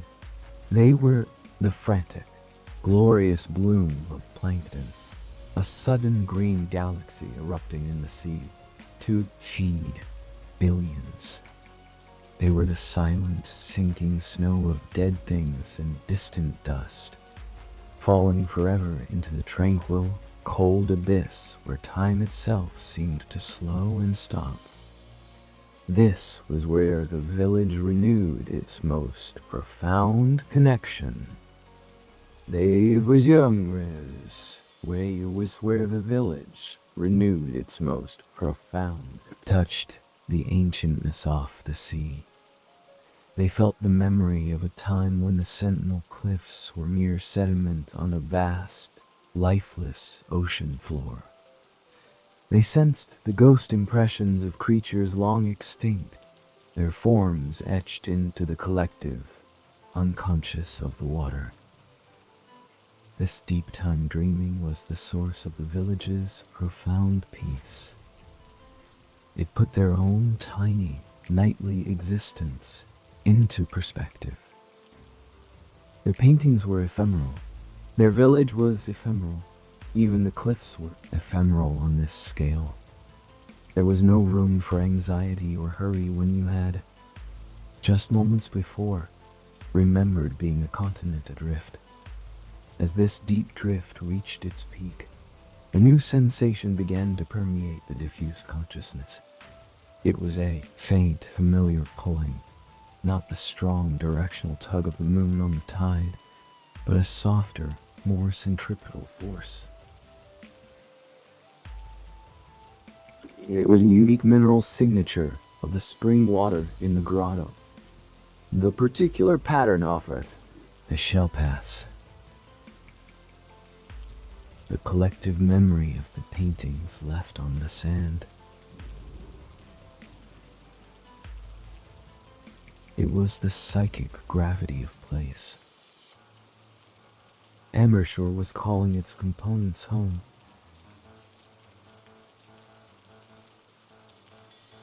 The deep-time dreaming receded, like a vast, friendly giant turning a consciousness that was the villagers began to coalesce, to spiral inward, drawn by the anchor of their cove. The sensation was like bubbles rising in reverse, merging as they ascended towards a single point of light. A point that was not a light in darkness, but a specific darkness within the light, the sheltered, shaded, familiar darkness of their bay at dawn. The sun had not yet risen, but the world was all cold, clean gray. The cove was in its most ordinary state, just beautiful, lonely scrap of coast in the grotto. The spring wept its constant, slow tears. On the cliff, the fox returned to its den, its night's hunting done. In a crevice, a night-blooming flower closed its white petals, its brief performance over. Then, the condensation began. It started as the faintest pearlescent sheen on the north face of the western cliff, where the first dwelling was always the first to remember itself. The sheen thickened, gained curvature and definition, like breath forming on a cold mirror in the shape of a long-forgotten face. The kelp that would form the curtain stirred in non-existent current, its desiccated-looking strands plumping with moisture, their tips beginning to emit their faintest chlorophyll glow as they drank the damp air. The call of place grew stronger. It was a silent vibration in the bedrock, a frequency only the essence of Ambershore could hear. The rising bubbles of consciousness reached the mouth of the cove. They felt the specific texture of the water here, smoother, warmer by a fraction, carrying the taste of the freshwater stream. They felt the familiar bathymetry of their bay, the gentle slope of the sand, the protective embrace of the headlands. Maren's awareness was among them, no longer drifting, but flowing with purpose. She felt the pull of her own dwelling, not as a building, but as a pattern of energy, a habit of existence. She felt the echo of her brush on the shelf, the memory of her sleeping mat, the friendly pulse of the algae in the jar. Like a needle finding its true north, her essence streamed toward that point. On the beach, a phenomenon occurred that only the rarest of early morning wanderers might see, and even then dismiss as tricks of the mist. The damp sand, in the spots where the most recent and most unified painting had glowed, began to steam, not with heat, but with a faint, phosphorescent vapor, tiny, glowing motes. Theat, last, stubborn psychic residue of the shared creation, lifted from the sand like earthbound stars returning to the sky. They hovered for a moment, a constellation of memory just above the beach, and then dissipated, their energy reabsorbed into the waking world. As the first true, golden ray of the sun lanced over the eastern sentinel cliff, it did not strike a fully formed village. It struck a village in the final, delicate stage of becoming. The walls were translucent, shimmering like mirages. The kelp curtains were half real, their movements slow and dreamy. The figures inside were faint outlines, sketched in light and shadow. Maren stood in the archway of her dwelling, her form solidifying from the feet up, as if she were being painted onto the world by the rising sun. She felt the grit of the shell path under her now solid feet.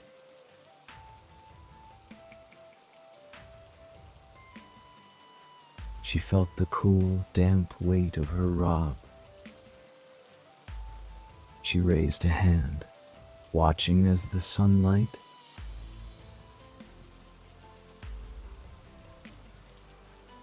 her fingertips for a fleeting second before they became completely opaque, real, hers. She took that first, deep, incarnate breath. It tasted of dawn, cold air, sun-warmed stone yet to be warm, the faint, sad sweetness of the closing night flowers. It was the taste of a cycle completed, and a new one, subtly different, beginning. All along the paths, others were completing the same transition. There was no fanfare. A stillness held them, a collective absorption of the fact of their return. They looked at each other, and their eyes held the depths they had just visited. There was a new gravity in their quiet, a richness born from the shared journey through the whale song and the deep time dream. They did not move to gather or paint. The tide was wrong, the moon was gone, the sun was here. This was a different time, a time for integration. Silently, they turned and entered their dwellings.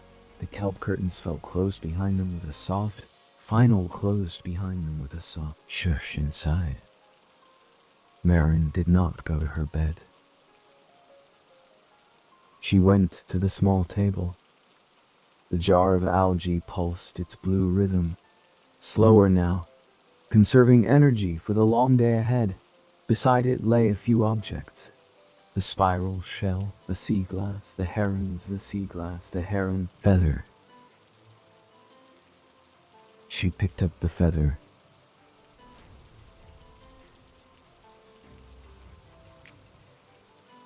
Feeling its perfect, light structure. Last night, in the deep drift, she had been part of something that had no structure. That was all current and song and ancient memory. Holding the feather was an anchor to specificity, to beauty in a defined form.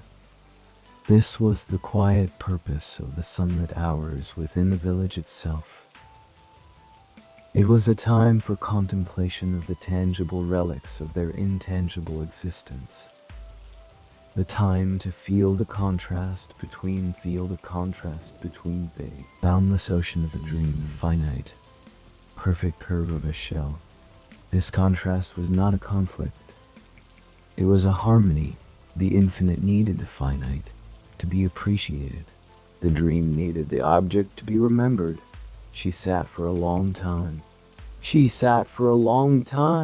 The feather in her hand, not thinking in words, but letting the sensations of the night, the unity of the painting, the journey through the whale song, the profound peace of the abyss.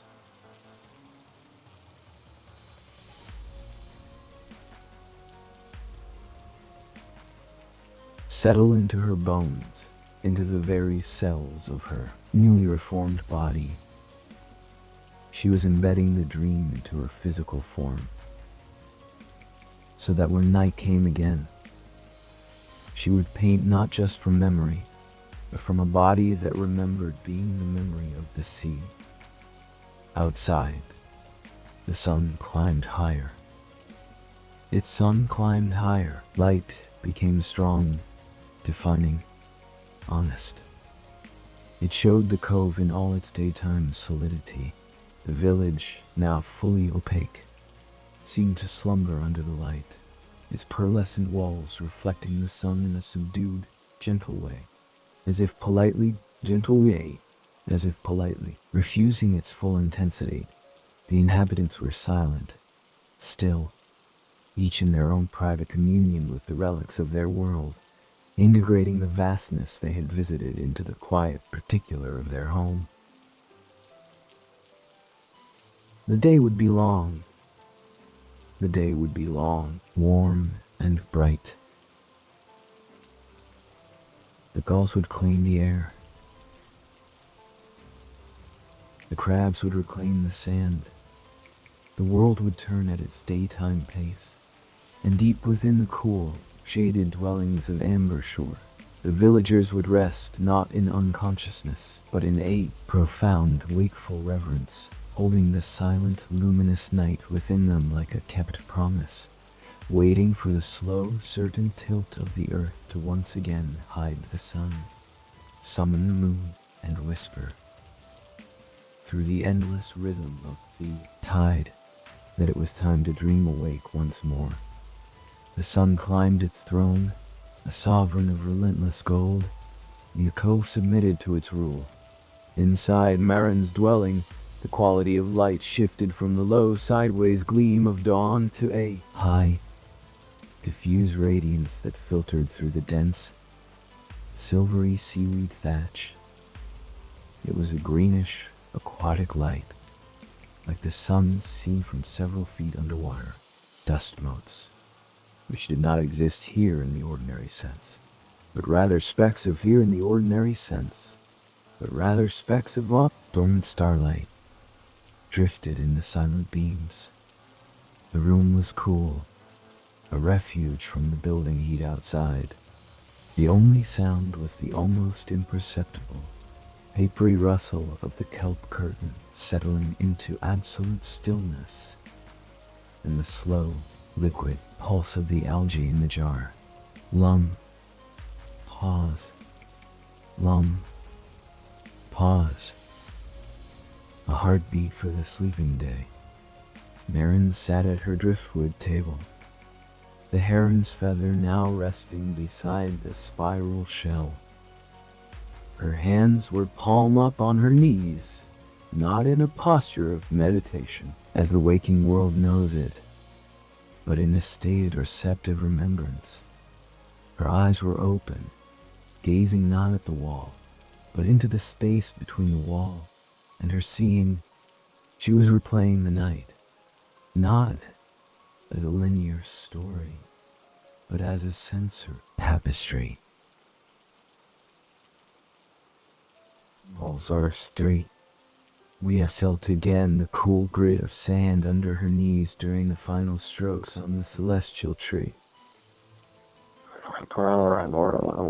She tasted the unique ozone and mineral tang of the air, just before the whale song had vibrated through her.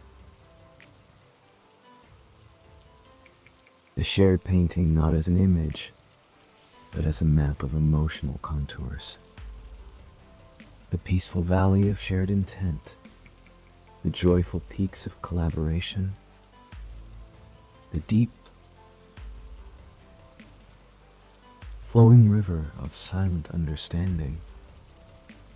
This was the integration, to let the experience saturate her so completely that it ceased to be a memory and became a part of her substance.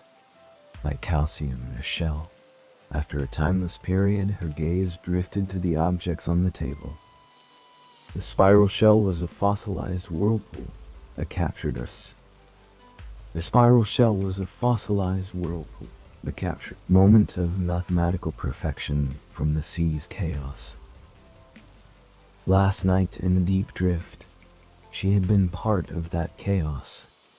The aimless, beautiful drift of nutrients and currents.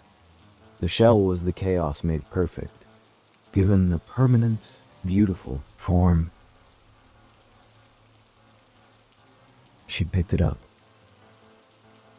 It was cool and surprisingly heavy for its size.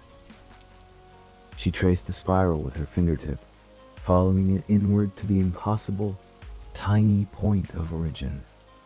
It was a journey inward, just as her nightly painting was an expression outward, a balance. The piece of sea glass was different.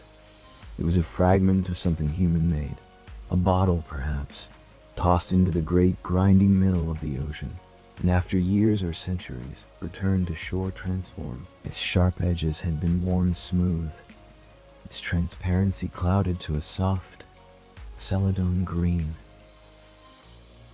It was no longer glass. It was a gemstone created by time and friction. It represented the village itself, she thought. They took the raw, sometimes chaotic stuff of the deep, the dreams, the memories, the ancient songs, and tumbled them in the gentle rhythm of their nightly rituals until they emerged as something smooth, peaceful, and glowing with its own soft light. It was change without violence. It was patience made solid, Finally, the heron's feather. It was a bridge. It came not from the deep sea, but from the liminal space where sea met shore. The heron's hunting ground. It was rigid yet flexible, strong yet impossibly light. It was designed for silent flight and sudden, precise strikes. It spoke of a different kind of patience. The absolute stillness of the hunter, followed by decisive, graceful action. It reminded her of the village's own rhythm. The profound stillness, the sunlit integration, followed by the graceful, decisive action of the night's creation. Holding these objects, Maren felt the three pillars of Ambershore's existence. The inward journey, the spiral, the transformative patience, the sea glass, and the poised readiness, the feather. She did not think these words. She felt them as physical truths in her hands, as echoes in her recently dreamed soul. Outside, the day reached its zenith. The heat was a palpable blanket over the cove, but the village's unique construction defied it. The pearlescent walls and seaweed thatch acted as a perfect thermal regulator, keeping the interiors at the constant, cool temperature of a deep cave. The air inside was still and carried a faint, pleasant scent of drying salt and old, clean water. In other dwellings, similar quiet integrations were taking place. Corwin the Elder held a single black stone worn smooth as velvet by a freshwater stream that ran underground before meeting the sea. He felt in its coolness the memory of the deep time dreaming, the slow, patient wearing down of epochs. The young girl who had learned to gather the violet algae sat with a tiny, perfect starfish, skeleton, bleached white by the sun, to her. It was a promise, a permanent, brittle echo of the glowing, transient stars she had painted on the sand with her parents. Each villager had their touchstones, their physical prayers that connected the vast, unfathomable experience of the deep drift to the simple, tangible reality of their home. As the afternoon began its long, slow decline, the integration deepened into something closer to a waking dream. Maren's focus on her objects softened. Her breathing slowed even further, becoming almost undetectable. She was not falling asleep. She was entering the state of listening to the day. She could hear through the thick thatch and walls the distant, rhythmic crash of the day tide on the shore, a louder, more assertive cousin to the night tide's sigh. She could hear the faint, high buzz of insects in the cliffside grasses. These were not intrusions, but the outer movements of the world she was nestled within. They were the day's painting, done in sound and heat and bold light, and she appreciated it from her cool, shaded solitude. In this state, a subtle internal shift began. The stored energy from the night, the excitement of creation, the awe of creation, the awe of the whale song, the peace of the abyss, had been fully absorbed. It now rested within her, a still pool of potential. And into this pool, like the first drops of a new rain, came the day's offerings. The warmth she sensed filtering through the roof was not just heat. It was the sun's vitality, absorbed and transmuted into a kind of patient readiness. The sound of the waves was not just noise. It was the steady drumbeat of the world's pulse, reinforcing her own. Even the memory of the gull's cries, now absent in the afternoon lull, had left a trace of sharp, clean air in her mind. She was, quite literally, recharging, but not with the frantic, electrical energy of the waking world. She was charging with presence, with the solid, reassuring fact of the sun on stone, the sea on sand, the slow turn of the planet. This presence would be the foundation for the night's expression. One could not paint the soft, intricate dream of the moonlit sea with a mind full of daytime urgency. One needed a mind full of daytime depth. The sun's angle sharpened, casting long, dramatic shadows from the sentinel cliffs that reached like pointing fingers across the cove. The light turned rich and syrupy, coating everything in a honeyed, nostalgic glow. This was the signal for the second phase of the sunlit hours. The deep, personal integration was complete. Now came the subtle, communal preparation. Maren rose from her seat. Her movements were her sea fluid, as if she were still partly moving through water. She walked to a corner of her dwelling, where a small, shallow basin was set into the floor, lined with the same pearlescent material as the walls. It was fed by a slender ceramic pipe that brought a continuous, whisper-thin stream of water from the spring in the grotto. The water was so cold it made the air above it shiver. She cupped her hands, let them fill, and brought the water to her face. The shock of it was exhilarating. It was the touch of the earth's heart, cold and pure. It washed away the last, clinging cobwebs of the deep drift, not to erase the memory, but to clarify it. It grounded her fully, perfectly in her physical form. She patted her physical form. She patted it, her face dry with a cloth of woven seaweed fiber, soft and absorbent. She then attended to her tools. She took her brush from the shelf. In the dim light, she examined its bristles, running her thumb over them. They were clean from the nights, washing in the freshwater rill, but she groomed them anyway, aligning each fine hair, feeling for any stiffness. She laid it back down with care. She lifted her clay bowl, feeling its weight, the slight roughness of its unglazed underside. These were not just tools. They were extensions of her intention. To care for them was to honor the work they did. All through the village, similar small rituals were occurring. The soft sounds of water splashing, of brushes being checked, bowls being lifted and set down formed a faint domestic symphony. It was the sound of an orchestra tuning its instruments before the concert, each note solitary yet part of a harmonious whole. No one communicated, no one needed to see. That a shared intention was in the air, as palpable as the cooling temperature. As the golden light deepened towards amber and then to the fiery red of sunset, the villagers finished their preparations. They did not gather. They simply went to the archways of their homes and stood, looking out. Maren pushed aside her kelp curtain and stepped just over the threshold, onto the shell path. The air outside was now cool, the day's heat having fled with astonishing speed.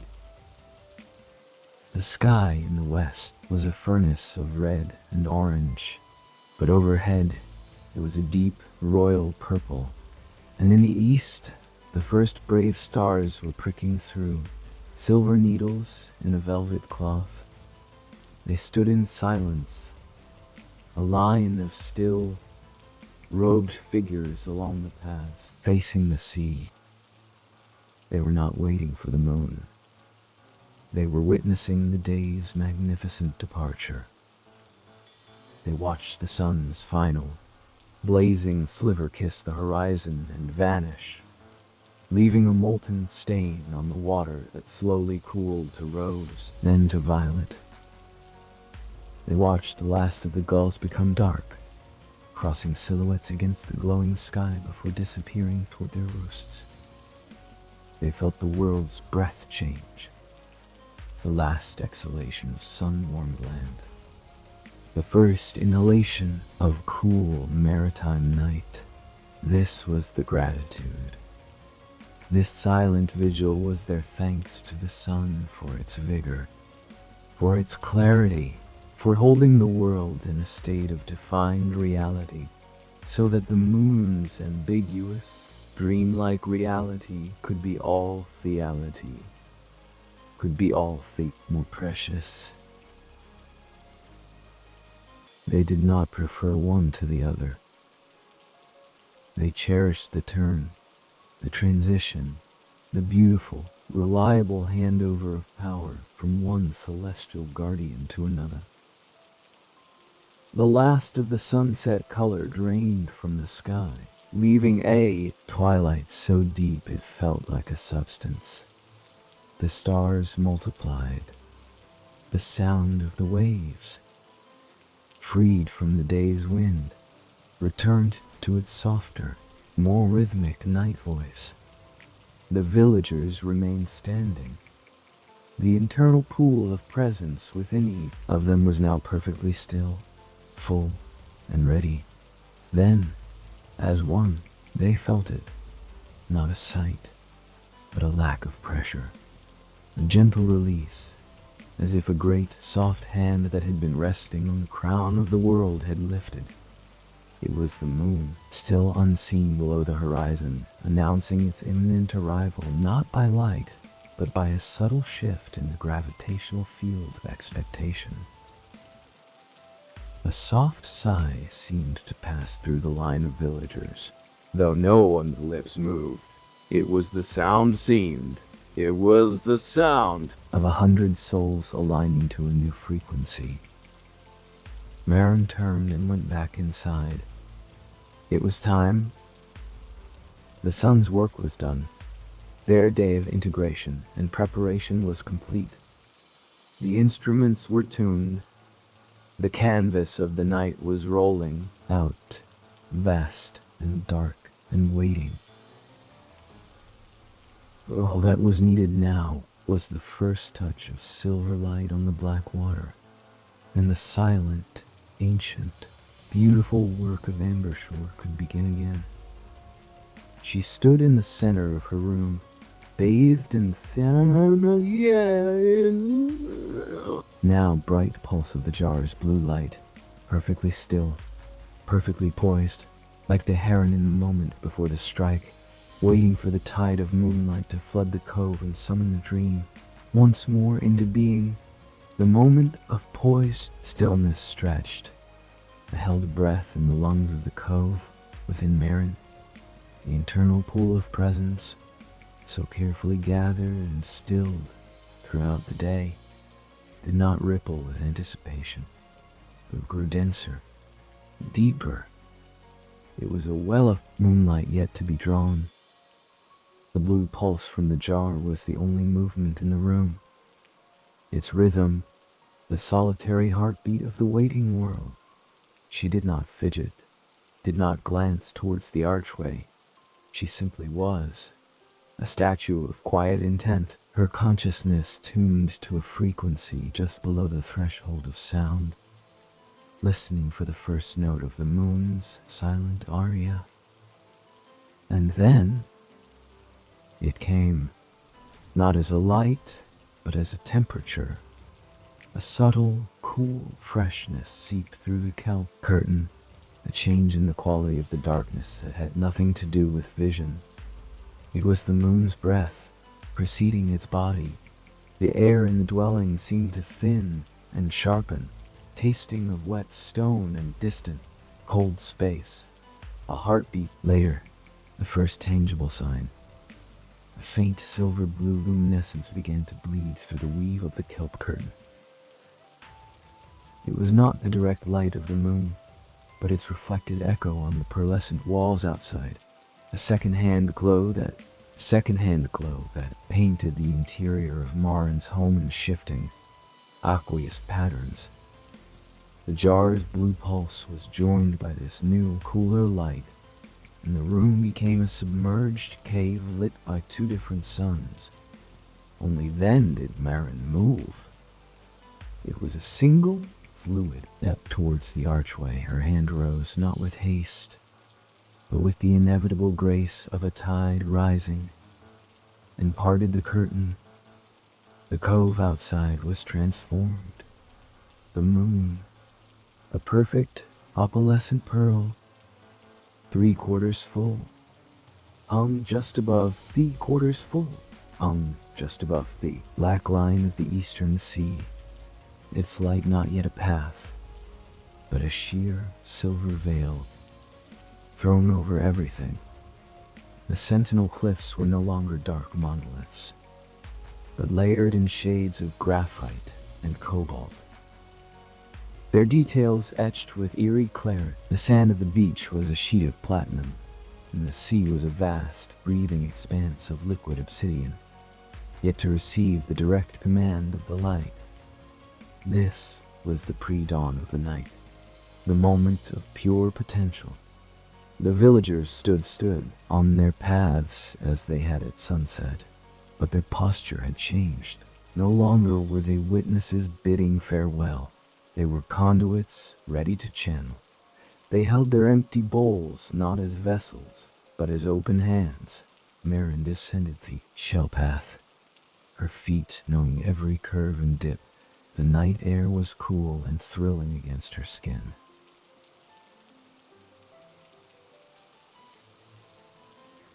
She did not head for the rocky shore where the algae waited. Not yet.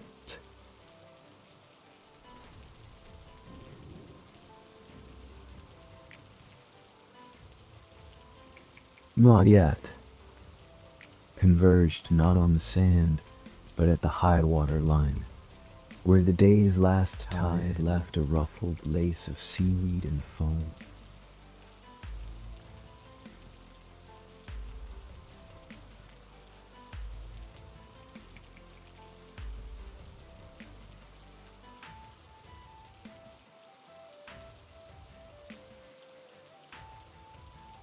They formed a loose circle. No one pulled a brush, but a long, smooth staff of driftwood, bleached white by sun and salt, capped with a large, milky moonstone that glowed with its own soft internal light. He raised the staff and brought its base down onto the damp sand with a soft, definitive thump.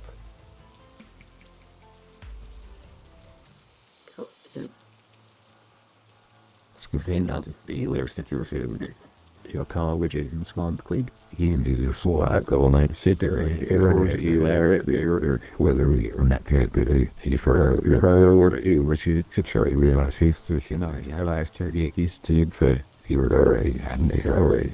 UTOs because you're already if you want your kisses. Clockwise circle around the gathered villagers, marking a boundary in the sand between the world of their preparations and the sacred workspace of the night.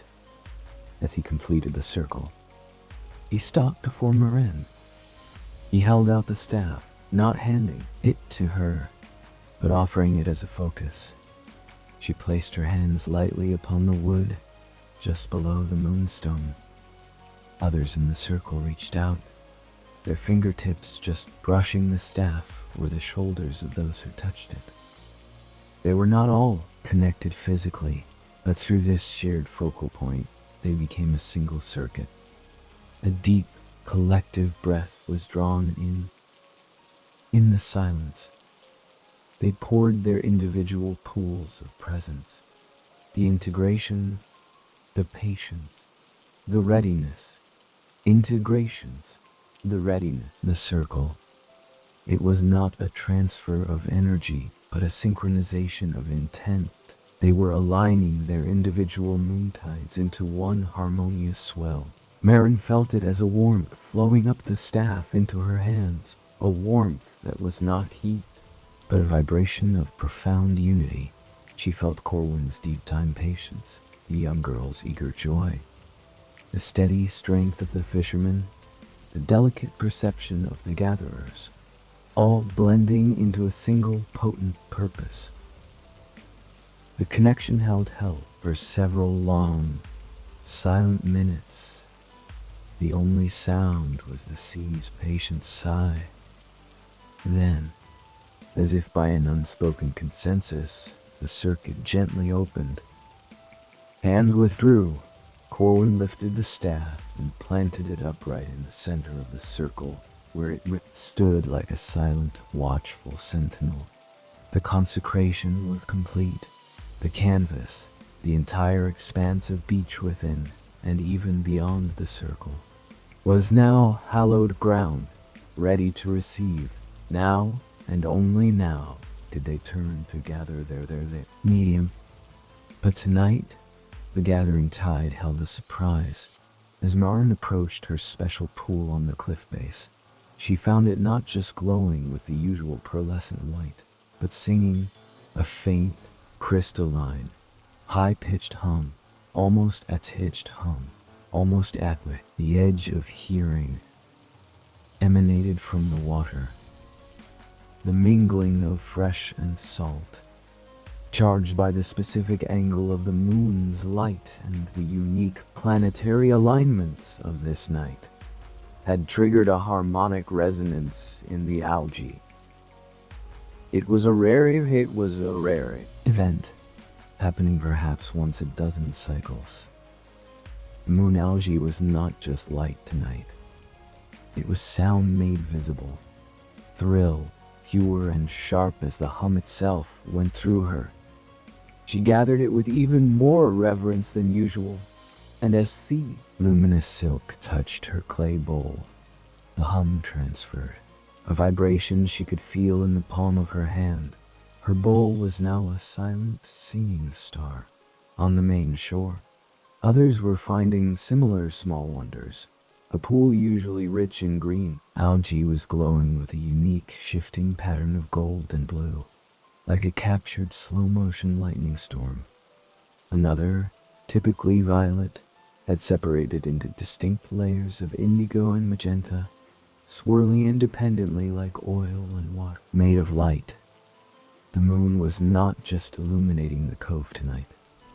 It was composing with it, offering a more complex palette, a richer symphony of possibilities.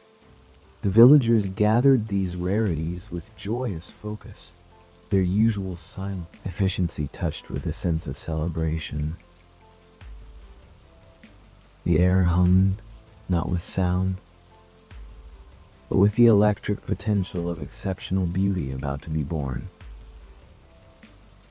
Bowls full of these extraordinary lights. They returned to the consecrated circle. The moon had climbed higher, and now its direct, glorious path was being laid across the water. A wide, shimmering highway of molten silver that led from the horizon directly to the center of their beach. It was an undeniable invitation, a gilded road for fee. Dreams to walk upon. They stood at the edge of the sand, looking at the moon path, then at each other. The shared, synchronized intent from the consecration still thrummed between them.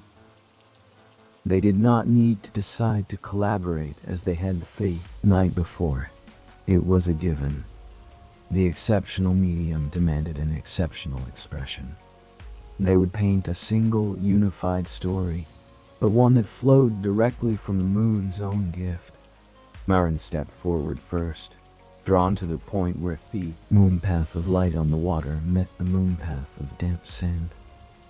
She knelt, dipping her brush into her singing, pearlescent algae. She did not paint a shape.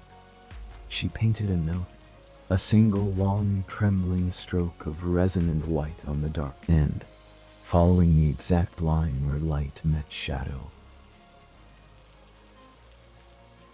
As she painted, She felt the vibration in the brush, a tiny, humming echo of the pool's song.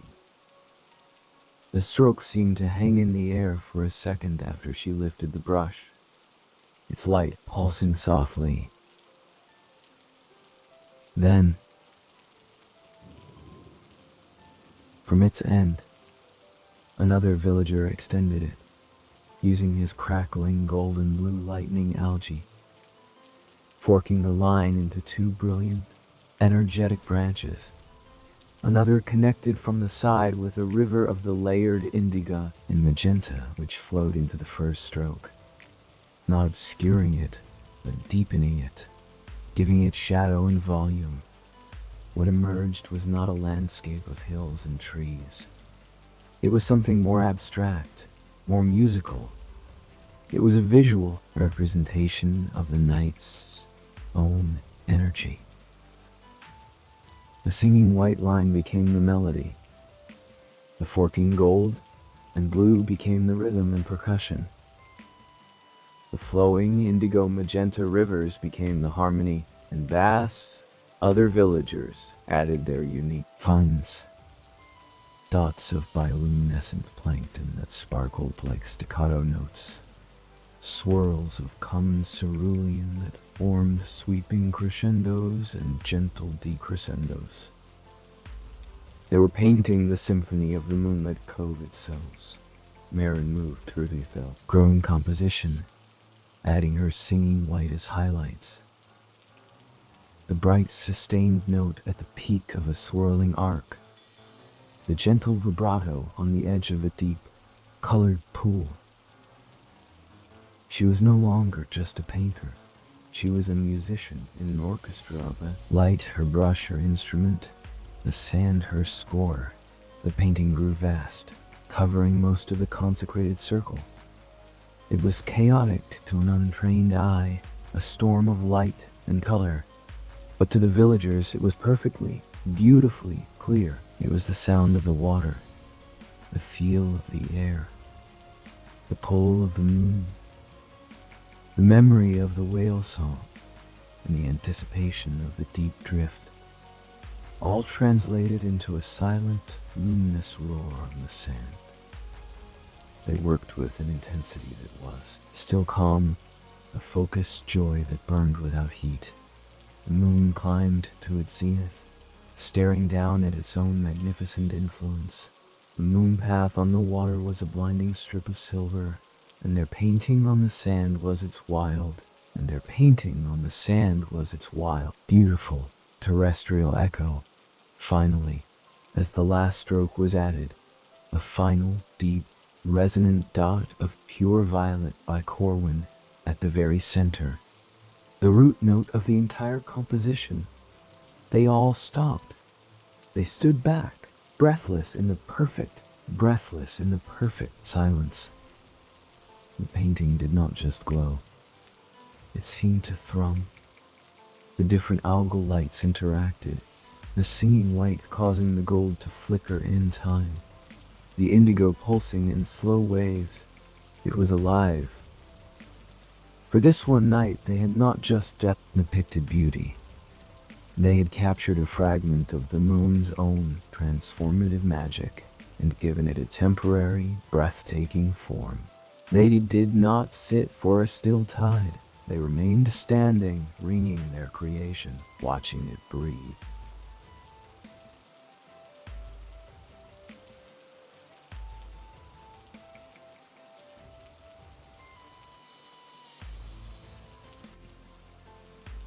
Returning tide, when it began its approach, seemed to hesitate, as if even the ocean was reluctant to erase such a masterpiece.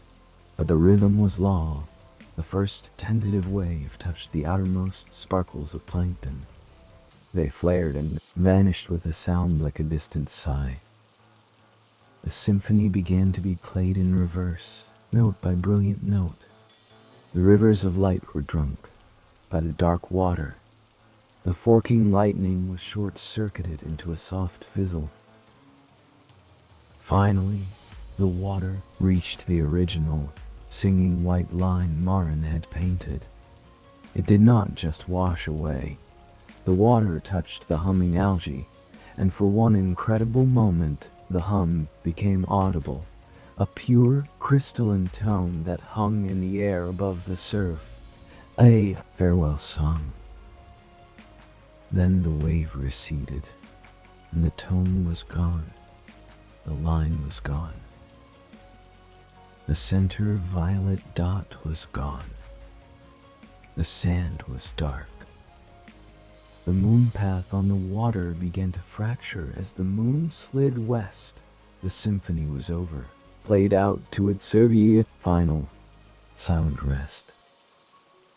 The villagers turned. There were no smiles, but their faces were radiant with a shared, exhausted fulfillment. They walked back to their paths, their steps slower, heavier with the weight of the beauty they had borne, and while released in her dwelling, Maren placed her empty bowl on the shelf.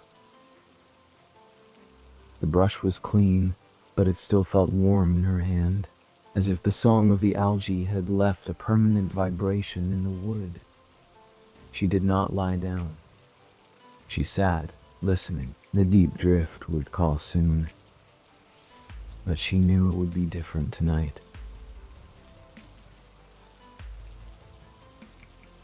They had poured not just memory, but active, transcendent creation into the collective dream.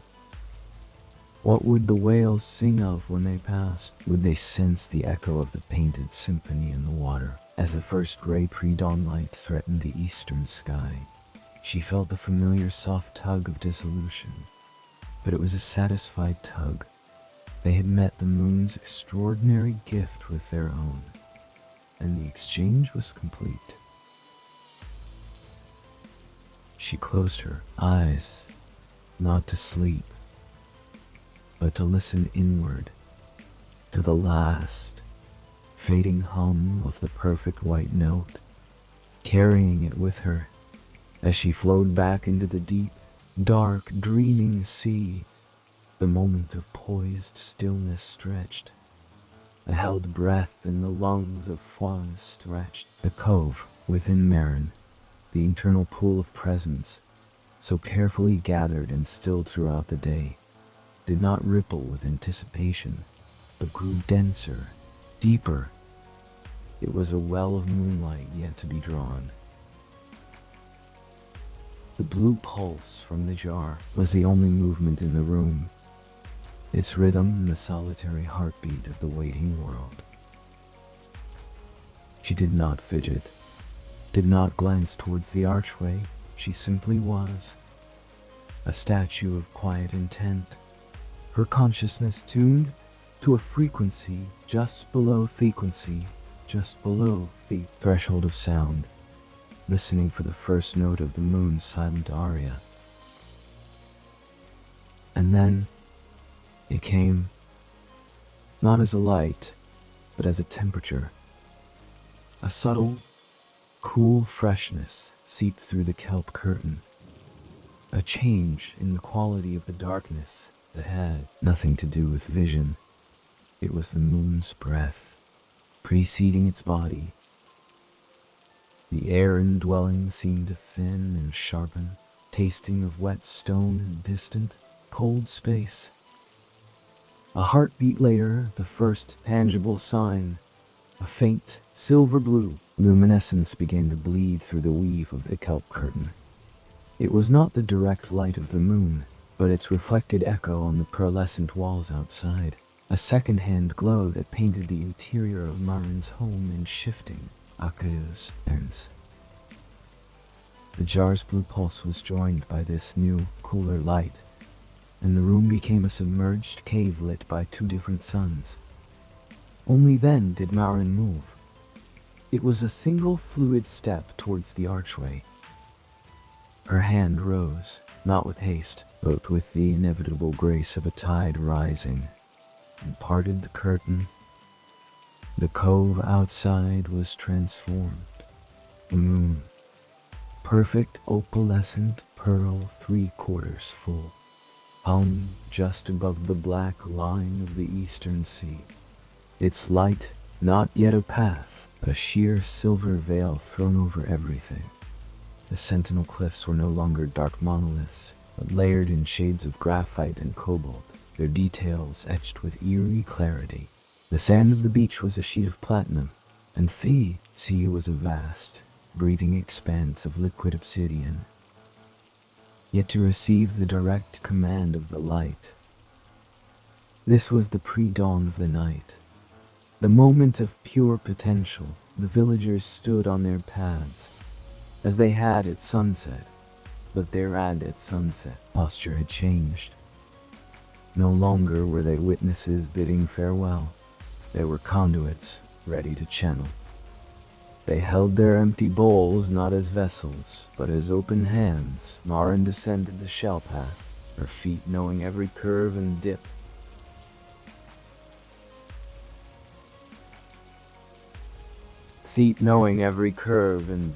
Night air was cool and thrilling against her skin.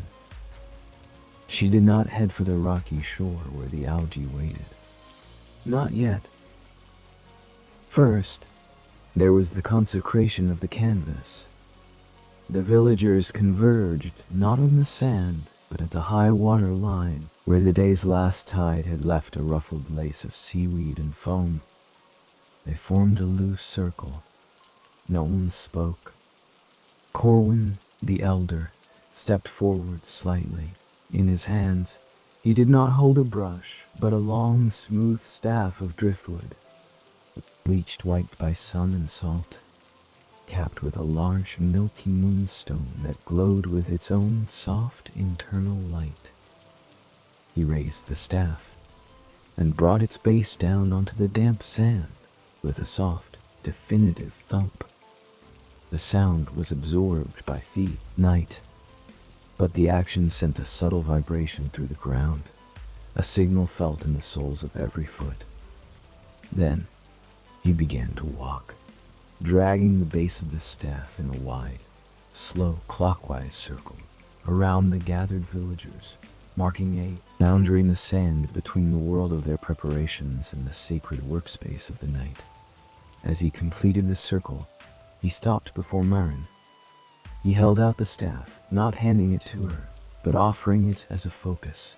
She placed her hands lightly upon the wood, just below the moonstone. Others in the circle reached out, their fingertips just brushing the staff or the shoulders of those who touched it.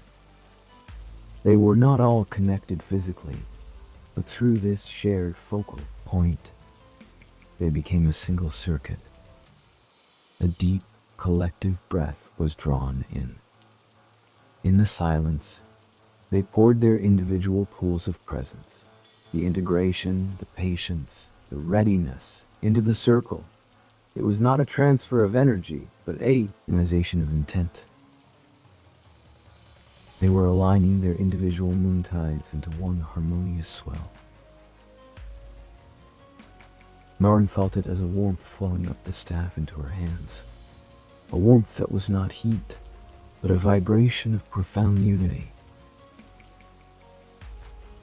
She felt Corwin's deep time patience, the young girl's eager joy, the steady strength of the fishermen, the delicate perception of the gatherers, all blending into a single, potent purpose. The connection held for several long, silent minutes. The only sound was the sea's patient sigh. Then, as if by an unspoken consensus, the circuit gently opened. Hands withdrew. Corwin lifted the staff and planted it upright in the center of the circle, where it stood like a silent, watchful sentinel. Consecration was complete. The canvas, the entire expanse of beach within and even beyond the circle, was now hallowed ground, ready to receive. Now, and only now, did they turn to gather their medium. But tonight, the gathering tide held a sharp surprise. As Maren approached her special pool on the cliff base, she found it not just glowing with the usual pearlescent white, but singing a faint, crystalline, high-pitched hum, almost at the edge of hearing, emanated from the water, a mingling of fresh and salt, charged by the specific angle of the moon's light and the unique planetary alignments of this night. It triggered a harmonic resonance in the algae. It was a rare event, happening perhaps once a dozen cycles. See, moon algae was not just light tonight. It was sound made visible, a thrill, pure and sharp as the hum itself went through her. She gathered it with even more reverence than usual, and as the luminous silk touched her clay bowl, the hum transferred, a vibration she could feel in the palm of her hand. Her bowl was now a silent, singing star. On the main shore, others were finding similar small wonders. The pool, usually rich in green algae, was glowing with a unique shifting pattern of gold and blue, like a captured slow-motion lightning storm. Another, typically violet, had separated into distinct layers of indigo and magenta, swirling independently like oil and water made of light. The moon was not just illuminating the cove tonight. It was composing with it, offering a more complex palette, a richer symphony of possibilities. The villagers gathered these rarities with joyous focus, their usual silent efficiency touched with a sense of celebration. The air hummed, not with sound, but with the electric potential of exceptional beauty about to be born. Bowls full of these extraordinary lights, they returned to the consecrated circle. The moon had climbed higher, and now it's climbed higher. Direct, glorious path was being laid across the water. A wide, shimmering highway of molten silver that led from the horizon directly to the center of their beach. It was an undeniable invitation, a gilded road for dreams to walk upon. They stood at road for dreams at the edge of the sand, looking at the moon path. And each said, I know one.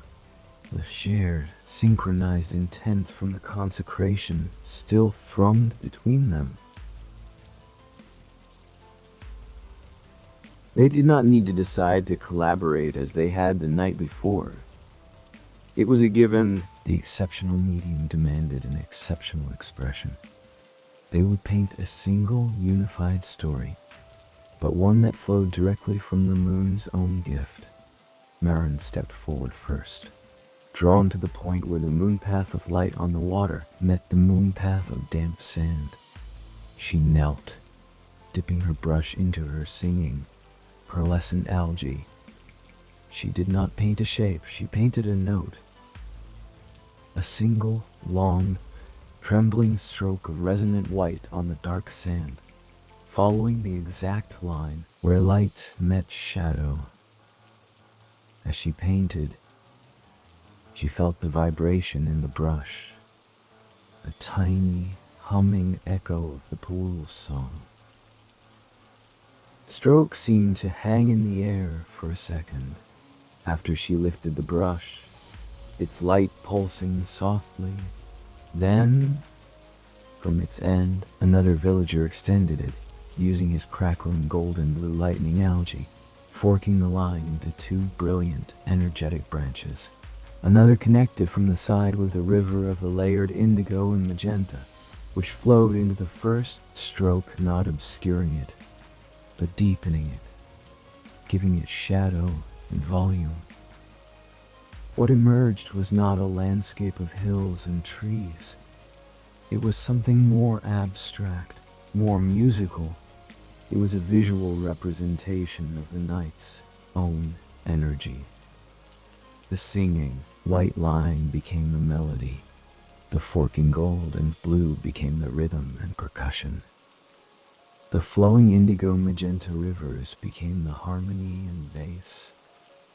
Other villagers added their unique finds, dots of bioluminescent plankton that sparkled like staccato notes, swirls of common cerulean that formed sweeping crescendos and gentle decrescendos. They were painting the symphony of the moonlit cove itself. Maren moved through the growing composition, adding her singing white as highlight. Bright, sustained note at the peak of a swirling arc, the gentle vibrato on the edge of a deep-colored pool. She was no longer just a painter. She was a musician in an orchestra of light. Her brush, her instrument, the sand, her score. Painting grew vast, covering most of the consecrated circle. It was chaotic to an untrained eye, a storm of light and color. But to the villagers, it was perfectly, beautifully clear. It was the sound of the water, the feel of the air, feel of the air, the feel of the air, pull of the moon, the memory of the whale song, and the anticipation of the deep drift, all translated into a silent, luminous roar on the sand. They worked with an intensity that was still calm, a focused joy that burned without heat. Moon climbed to its zenith, staring down at its own magnificent influence. The moon path on the water was a blinding strip of silver, and their painting on the sand was its wild, beautiful, terrestrial echo. Finally, as the last stroke, wasreal echo added a final, deep, resonant dot of pure violet by Corwin at the very center, the root note of the entire composition. They all stopped. They stood back, breathless in the perfect silence. The painting did not just glow, it seemed to throb. The different algal lights interacted, the singing white causing the gold to flicker in time, the indigo pulsing in slow waves. It was alive.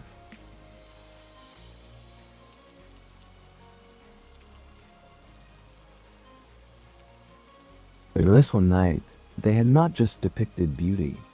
They had captured a fragment of the moon's own transformative magic and given it a temporary, breathtaking form. They did not sit for a still tide. They remained standing, ringing their creation, watching it breathe. The returning tide, when it began its approach, seemed to hesitate. Hesitate. If even the ocean was reluctant to erase such a masterpiece. But the rhythm was law. The first tentative wave touched the outermost sparkles of plankton. They flared and vanished with a sound like a distant sigh. The symphony began to be played, in reverse, note by brilliant note. The rivers of light were drunk by the dark water. The forking lightning was short-circuited into a soft fizzle. Finally, the water reached the original, singing white line Maren had painted. It did not just wash away. The water touched the humming algae, and for one incredible moment, the hum became audible, a pure, crystalline tone that hung in the air above the surf. A farewell song. Then the wave receded, and the tone was gone. The line was gone. The line was gone. The line was gone. Gone. The center violet dot was gone. The sand was dark. The moon path on the water began to fracture as the moon slid west. The symphony was over, played out to its final, silent rest. The villagers turned. There were no smiles, but there were no smiles. But there were no smiles, but there were no smiles. Faces were radiant with a shared, exhausted fulfillment. They walked back to their paths, their steps slower, heavier with the weight of the beauty they had borne and released. In her dwelling, Maren placed her empty bowl on the shelf. Face. Brush was clean, but it still felt warm in her hand, as if the song of the algae had left a permanent vibration in the wood. She did not lie down. She sat, listening. The deep drift would call soon. The deep drift from tonight. They had poured not just memory, but active, transcendent creation into the collective dream. What would the whales sing of when they passed? Would they sense the echo of the painted symphony in the water? As the first gray pre-dawn light threatened the eastern sky, she felt the familiar, soft tug of dissolution. But it was a satisfied tug. They had met the moon's extraordinary gift with their own, and the exchange was complete. She closed her eyes, not to sleep, but to listen inward, to the last, fading hum of the perfect white note, carrying it with her as she flowed back into the deep, dark, dreaming sea. Continue the hum of the painted note did not fade as Maren dissolved, transmuted. It became a vibration in the very medium of her consciousness. A tuning fork struck against the soul of the sea. The deep drift, when it came, was not a passive journey, but a resonant one. The villagers, scattered back into the ocean's psyche, were not mere dreamers this time. They were carriers. They carried the silent, luminous symphony of the night into the realm of pure sensation. As Maren's essence dispersed, she did not flow with the slow currents of memory. Was a current of specific, crafted beauty moving through the broader, ancient flow. She felt the other villagers as similar, distinct threads of intention woven into the watery tapestry. The shared creation had made them individually brighter and more defined, even in their dissolution. The whale song, when it found them again, was different. It did not sweep them up in its epic narrative. Instead, it seemed to pause. The long, melancholic phrases hesitated, then shifted, incorporating new, questioning notes.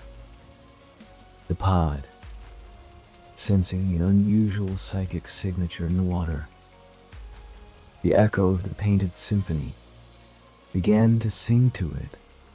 Their song became a call and response with a memory of light. A deep, groaning bass note would sound, and in the collective consciousness of the drifting villagers, it would trigger the memory of the indigo pool's pulse. A high, clicking trill would answer, echoing the sparkle of plankton dots. The whales were not just passing through. They were conversing with the ghost of Ambershore's art. This interaction was a gift beyond measure. It was validation from the great, ancient ones of the deep. The villagers' ephemeral sand paintings had cast a shadow, a psychic ripple, that reached into the realm of the eternal migrants. In this state, Maren understood. Beauty was a universal language. The whales sang of distance, time, and loss in frequencies of sound. Ambershore painted of connection. Moment, and release in frequencies of light. They were dialects of the same tongue. The pod moved on, its song slowly reverting to its traditional patterns, but now forever subtly altered by the encounter. The villagers, enriched and humbled, drifted deeper into the ocean's dreamtime. But the profound unity of their nightly work had changed the quality of this drift, too. They did not lose themselves entirely in the slow growth of coral. or the silent fall of marine snow. They retain a gentle, collective awareness of each other, a faint, glowing network in the dark, like the afterimage of their painting on the retina of the sea. This network began to pull inward sooner than usual. The call of place was stronger, magnetized by the power of their shared accomplishment. The spring in the grotto seemed to weep a little faster. The specific minerals in the cliffs hummed with a faint, sympathetic frequency. Ambershore was not just calling its people home. It was eager for them, yearning to be re-inhabited by the creators who had just dialogued with leviathans. The dawn that approached was not a gentle gray, but a pearlescent wall, a low, luminous mist, not the cold fog of the sea, but a warm, ground-hugging vapor that smelled of damp earth and ozone, coiled up from the spring and rolled down the cliffs, filling the cove like a slow, silent tide. This was the dream residue, a rare atmospheric phenomenon that occurred only after nights of exceptional communal creation.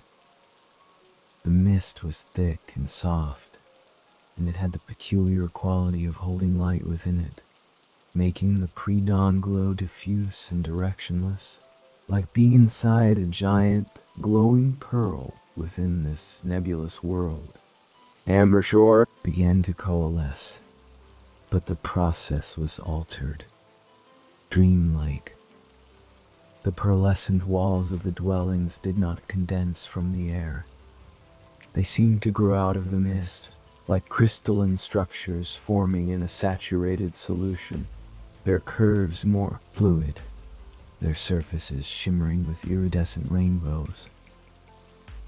The kelp curtains emerged not as separate strands, but as continuous sheets of liquid-looking light, flowing downward from the arches without a breeze.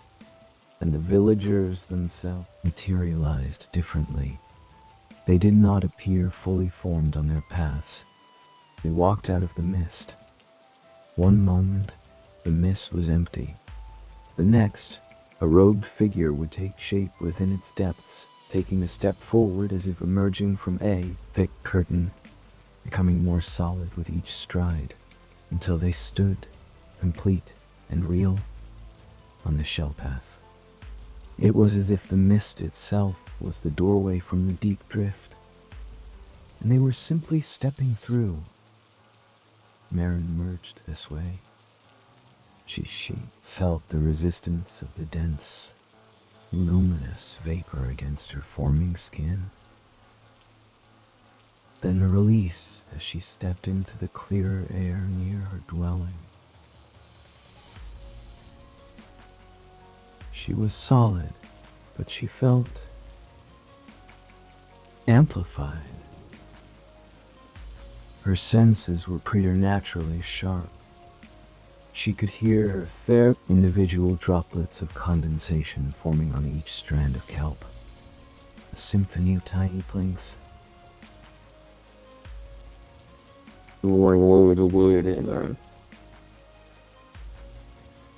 Here we are.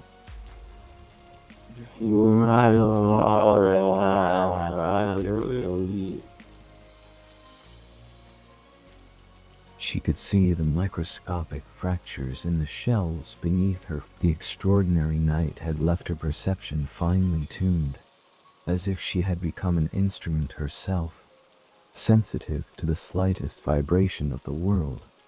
She saw the others emerging, their faces reflecting the same hyper-aware wonder. No words were spoken. Words would have been crude tools in this state of heightened sensitivity. Instead, they communicated through a subtle, shared field of perception. A slight tilt of Corwin's head towards the spring spoke of its joyful, rapid flow. A collective, soft exhalation from the group acknowledged the unique, pearlescent quality of the light. Their unity, forged in the painting and confirmed in the whale song,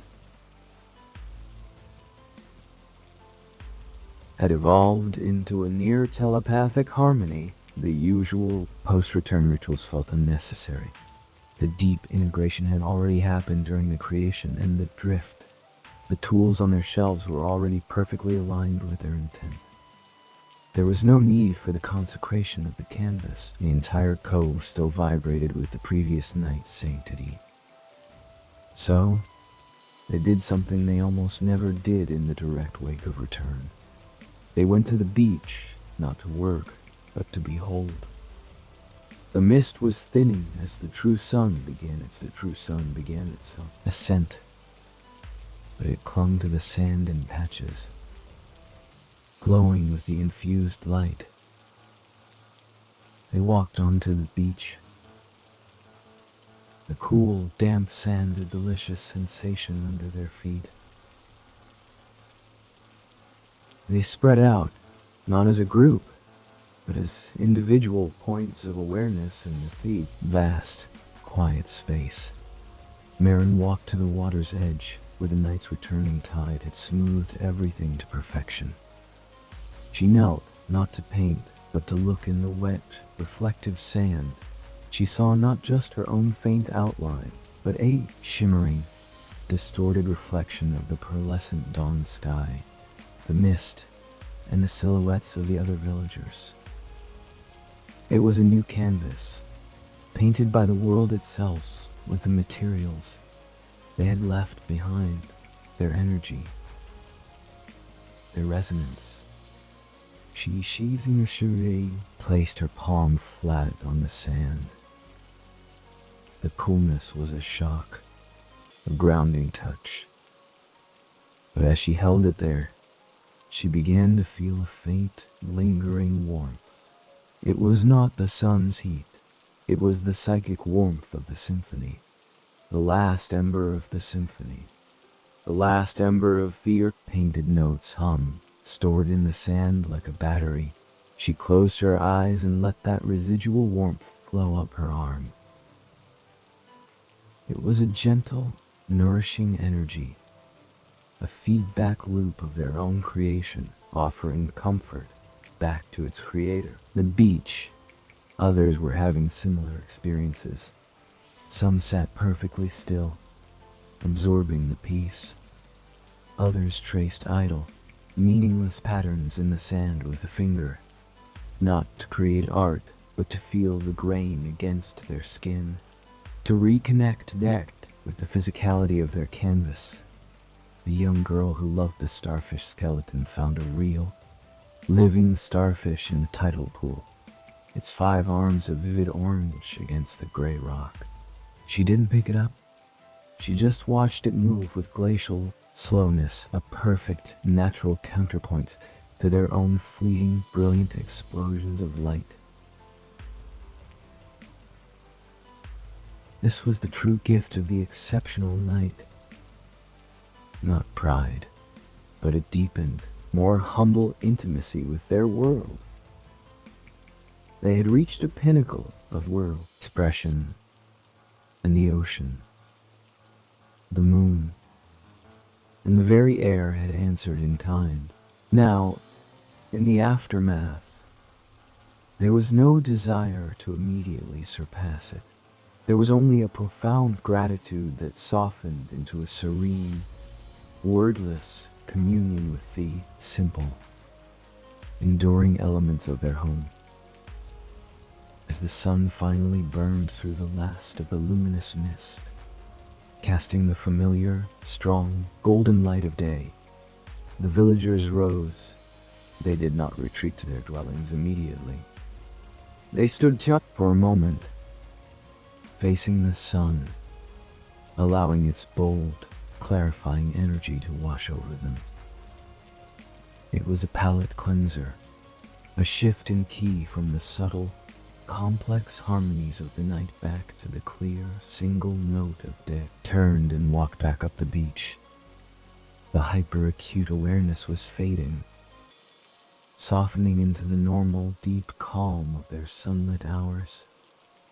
but the memory of it, like the hum of the note, was now a part of them. Inside her dwelling, Maren did not sit with her relics. She felt no need to integrate what was already seamlessly woven into her fabric. Instead, she lay on her sleeping mat, not to sleep, but to rest in this new, enriched state of being. The blue pulse of the jar was a familiar, comforting rhythm. She could still feel, in the quiet of her bones, the echo of the whale's answering song and the warm, stored memory in the sand outside. The cove was once again just a cove, beautiful in its daytime simplicity, but the air, for those who knew how to sense it, still thrummed with a faint, glorious echo. And the villagers, dreaming their quiet, wakeful dreams, knew that the next moonrise would not be a demand to create something greater. It would simply be another turn of the wheel, another opportunity to join the silent, beautiful conversation between the light in the sky, the light in the sea, and the light they carried, now brighter than ever within themselves. The tide would turn, the path would shine, and they would step onto the sand once more, not as masters, but as grateful participants in an eternal, luminous dance. The cycle, having spun through a moment of extraordinary brilliance, settled back into extraordinary brilliant, gentle, eternal rhythm.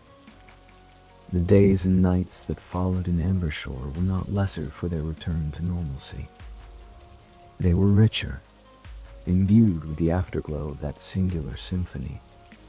The paintings on the sand returned to being individual, quiet expressions. A remembered curve of a whale's back. A simple spiral echoing the shell on Maren's table. A field of glowing dots representing the steady stars. Yet, each stroke now carried a deeper resonance. A silent memory of the time they all painted as one instrument, and the whale sang back. The moon waxed and waned, a silent metronome in the sky. Full moons brought bold, collaborative pieces. Crescents inspired fragile, silver fine works. New moon nights, when the sky was a black velvet cloak pierced only by the dense spill of the Milky Way, were spent in absolute stillness, the villagers simply sitting on the dark sand, absorbing the vast, starlit silence, gathering not algae, but cosmic quiet. And then, inevitably, the cycles began to blend, one into another, until the very notion of counting them felt like an offense to their timeless flow.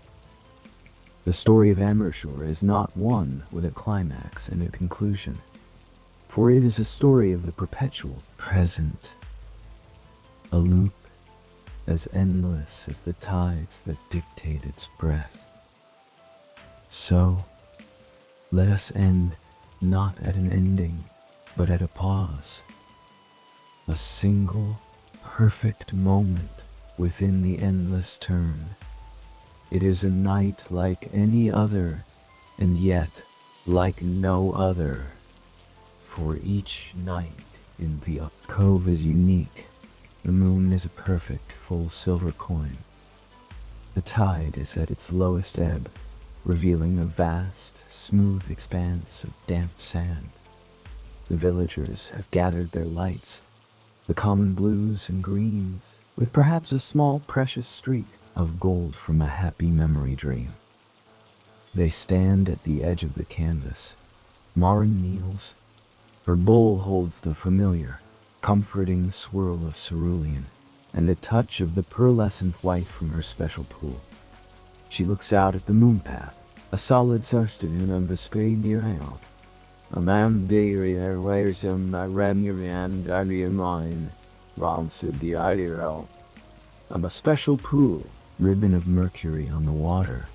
She feels the sand, cool and firm, beneath her. She feels the presence of the others, a warm constellation of consciousness around her. She feels the immense, patient pull of the moon, the great breathing sigh of the sea. There is no need for a grand design. There is only the moment, and the light in her bowl, and the desire to translate the feeling of peace into a visible form. She dips her brush. She touches it to the sand. Simple one. A single, gentle curve, like the smile of the moon itself, glowing with soft, blue-white light. Nearby, Corwin paints a straight, strong line of deep indigo. The horizon, another adds a spray of green dots above it. The distant pines on the cliff. The young girl, now more confident, connects Maren's curve and Corwin's line with a shimmering, delicate lattice of silver. A bridge of starlight. They do not create a masterpiece to rival the symphony. They are creating a sigh. A visual sigh of contentment. A map of a single peaceful breath drawn in night air. It is simple. It is beautiful. It is enough. They paint until the painting feels complete. Vast, dark sand. Then they stop. They sit. They watch as the returning tide, faithful as a heartbeat, begins its slow, gentle approach. The water touches the edge of their sigh. The silver lattice dissolves first, its light seeming to drain back into the sea. The green dots of the pines wink out like closing eyes. A strong horizon line holds for a moment, then softens, blurs, and is smoothed away. Finally, the gentle, smiling curve of Maren's first stroke meets the water, glows brightly, warmly, for one last, long second. A final, happy exhalation, and then it is gone. The sand is dark. The moon begins its descent. The villagers rise, their hearts full of the quiet joy that comes not from permanence, but from perfect participation. Maren walks back to her dwelling. She rinses her brush. She places the bowl on the shelf. The light in the jar pulses, steady and slow.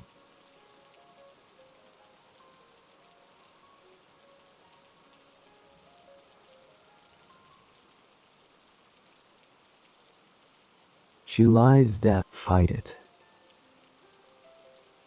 She welcomes it, ready to carry the simple, smiling curve of tonight into the dreaming sea, to offer it to the currents, to the whales, to the ancient, silent depths. As her form begins to soften, the last thing she sees is the kelp curtain stirring gently in a night breeze that has just found its way into the cove. The last thing she feels is not an ending, but a reassurance. The reassurance of the tide that will recede again, of the moon that will rise again, of the sand that will be smooth and waiting again.